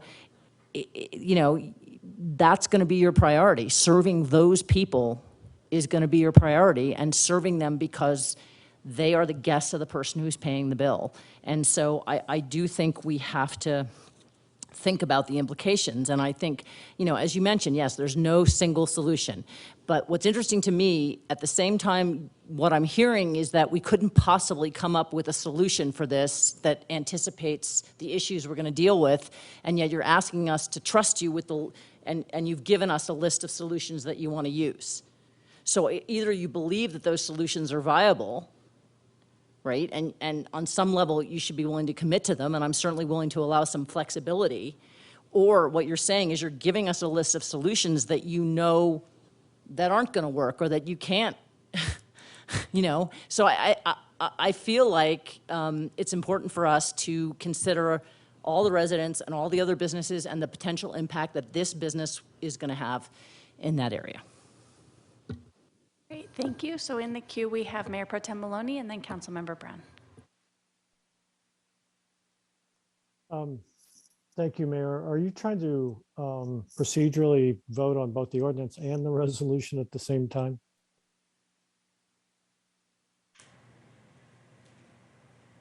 Mayor Pro Tem Maloney, can you try speaking? Yes, can you hear me? Okay. Are you trying to procedurally do the ordinance and the resolution at the same time? Because it seems like we're only talking about the resolution at this point in time.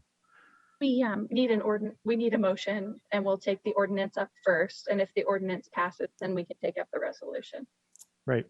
So I'd like to make a motion to approve ordinance 1829 with the amendment to include the MU-R as part of that. Second. And got it. I just want to ask the city attorney a question. City Attorney Kelly, is the public hearing that's noticed really just on the ordinance, or is it on both is there a public hearing separate for both the ordinance and resolution? Well, Mayor, I'll have to defer to the planning department since they do the public notices. I don't know if it was combined or separate. Director Zucchero?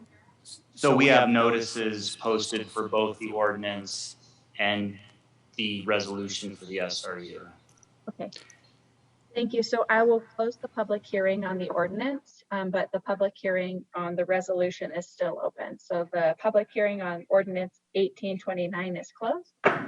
And I'll ask if there's any other discussion or confusion on the ordinance we're voting on. If you could all lower your hands just for a minute, just so I make sure that any questions you have are on the ordinance. Is there any question or confusion about the ordinance that we're voting on? Councilmember Most. I have questions about the motion that Mayor Pro Tem made in terms of the amendment for the MOU. MUR? Yeah, so the motion that's on the floor is to approve ordinance 1829 series 2022, but to include an additional zone district that banquet halls would be allowed only as a special review use. So it would include the MUR district as well. Any other questions about what we're voting on? City Clerk, can you please call the roll? Councilmember Brown? Yes. Councilmember Fahey? Yes. Councilmember Most? Yes. Mayor Stolzman? Yes. Councilmember Lay? Yes. Mayor Pro Tem Maloney, Yes. Councilmember Dickinson. Yes. Thank you, everyone. Ordinance number 1829, Series 2022 passes as amended. And so we can continue the public hearing on the resolution. Mayor Pro Tem Maloney, back to you. Thank you very much, Mayor. I would like to ask a question. If we could actually see the PUD language, if that could actually be brought up and displayed for all of us to take a look at, so we fully understand what that means, that would be great. We'll see if we can do that. That may cause us to have to continue the meeting. Can we put a link in the comments? I like Councilmember Dickinson's solution. Yeah, I'm gonna write it on a drop piece of it. paper. If Rob could just read it again, that might be enough. I'm not sure. If we could just have everyone wait until we can get it available for everyone. So I'm going to put it up on the screen here, and I think we can share this screen on Zoom. Is that correct? This is life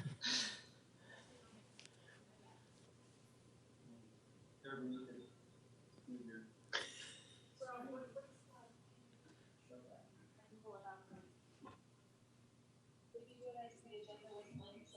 technology.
All right, so Mayor Pro Tem Maloney, can you see the screen? I can. Is it possible to zoom in a little bit? Sure. Do you want where it says remove existing power pole? It says relocate. I like semantics too. Okay, so the question I have, so that is the applicant's responsibility, is that correct? Director Zakira. Yes. If it's on the PUD, it's a condition of the PUD to relocate the pole. I would believe that should be their responsibility to relocate the pole if that was a condition of the initial PUD.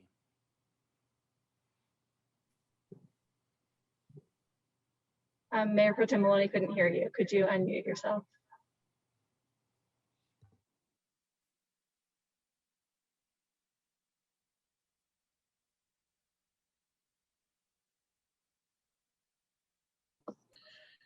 Okay, so if it's on the PUD as a condition of the PUD, it should be the requirement of the applicant to complete that condition.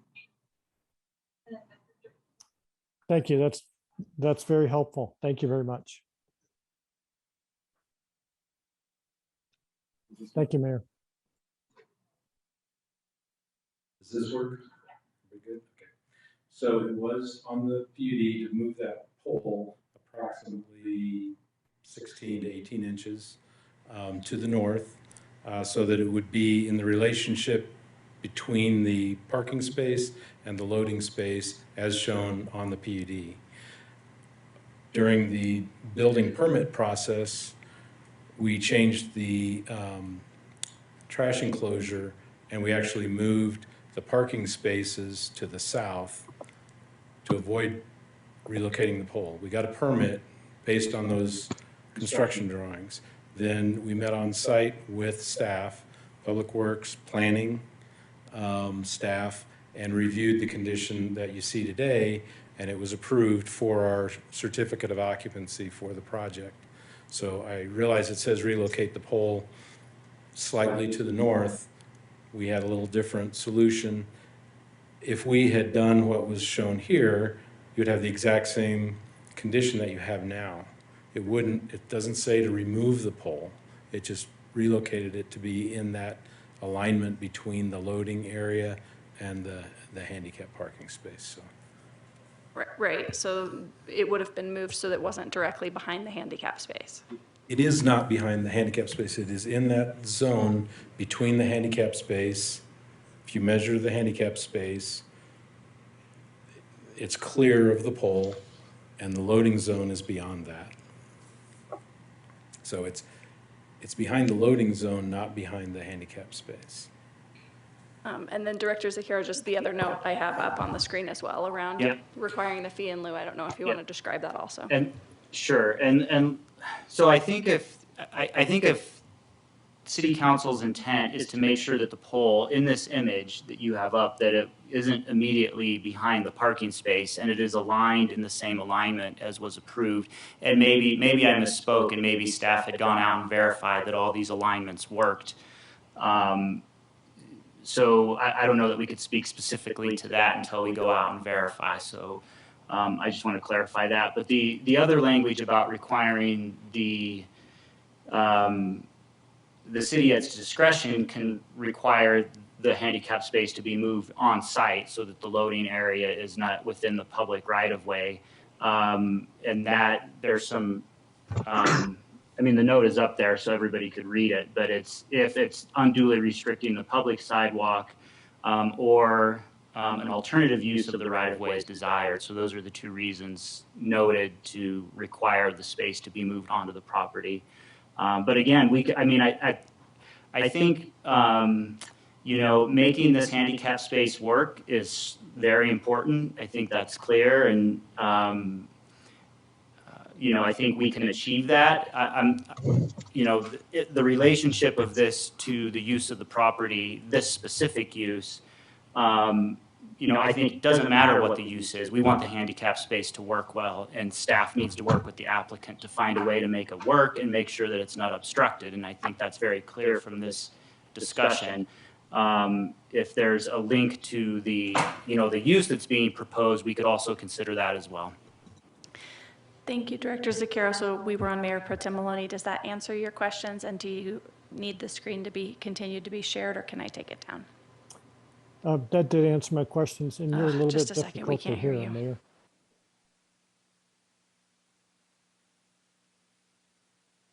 Thank you, I'm done. Try again. I'm done, thank you. Thank you. Next, we have Councilmember Brown. Thank you, Mayor. I appreciate this. This parking space has to work. I appreciate Director Zaccaro's comments about that, especially since it's a requirement in the PUD. If the PUD, I mean, you can't just change the conditions of that we have put onto a PUD because you think it works better, right? We have to abide by the conditions that are in the PUD. So if it hasn't been moved and it should be moved, then I would expect our staff to go out and enforce that appropriately. Assuming that that gets taken care of, as is directed in the PUD, I can support this application. Councilmember Dickinson. Does this work for Sam? Okay. I would like to make a motion to approve resolution number 24, series 2022.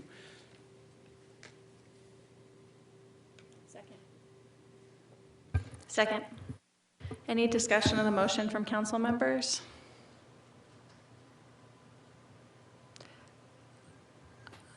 Just before we go on to vote, because we're not going to have any discussion after we vote, I think it's clear that there's support from everyone on council to get the utility pole undergrounded. It looks like there's already legal enforceable language that the staff can uphold to get it moved so it's not behind the handicap space.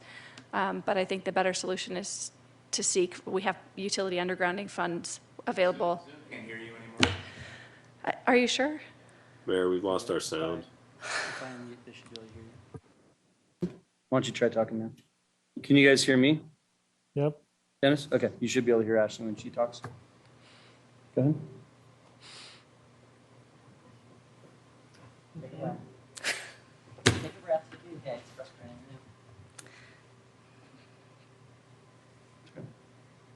You want to take a break? I just don't want to make any comments. Okay.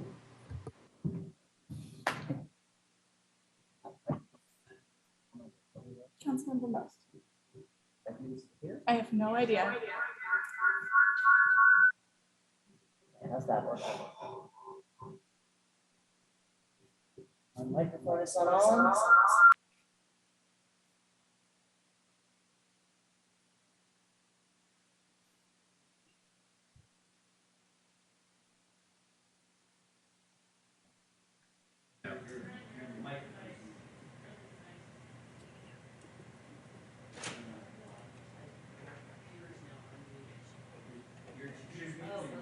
Microphone, okay. There you go.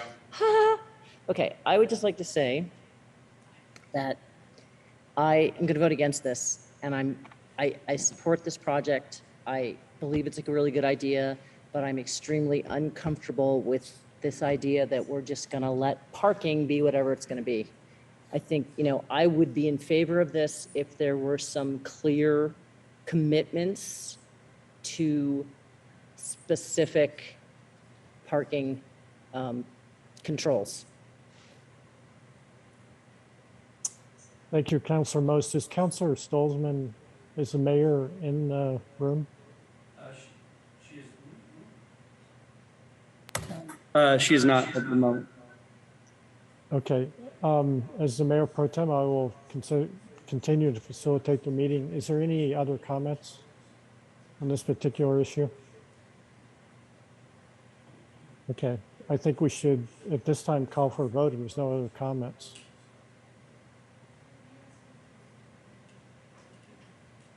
City Clerk, would you? Dennis, could you close the public hearing? Yes, I will close the public hearing, which I thought was already done. I'm sorry. And then we'll call for a vote. So City Clerk Muth? Okay, we'll call the roll call. Councilmember Most, No. Councilmember Fahey, Yes. Mayor Pro Tem Maloney, Yes. Councilmember Dickinson, Yes? Councilmember Brown, Yes.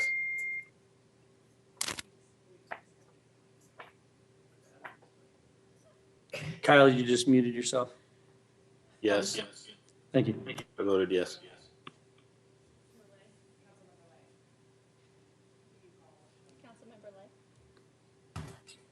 Councilmember Lay, you're muted. Yes. Yes. The motion carries. So can we use this microphone or no? Okay. Can I make a comment? Okay. Mayor, I can't We hear will you. work with staff, and I'll personally work with LRC. So, So next we have the city attorney's report. Thank you, Mayor. I have no report. Those of us on Zoom couldn't hear your final remarks. Motion passes. Okay, thank you. Thank you. And now we're on council comments, committee reports, and identification of future agenda items. So my only comment is that clearly we were trying our best to finish this topic because the applicant was concerned about speed, but I feel that if our meeting is falling apart to this extent in the future, we should just continue the meeting. Like, this is not a productive way to meet in any case. So I think if we continue to have technical challenges like this in the future, we'll just have to postpone topics regardless of how important we feel they are. Any other council comments? We are adjourned.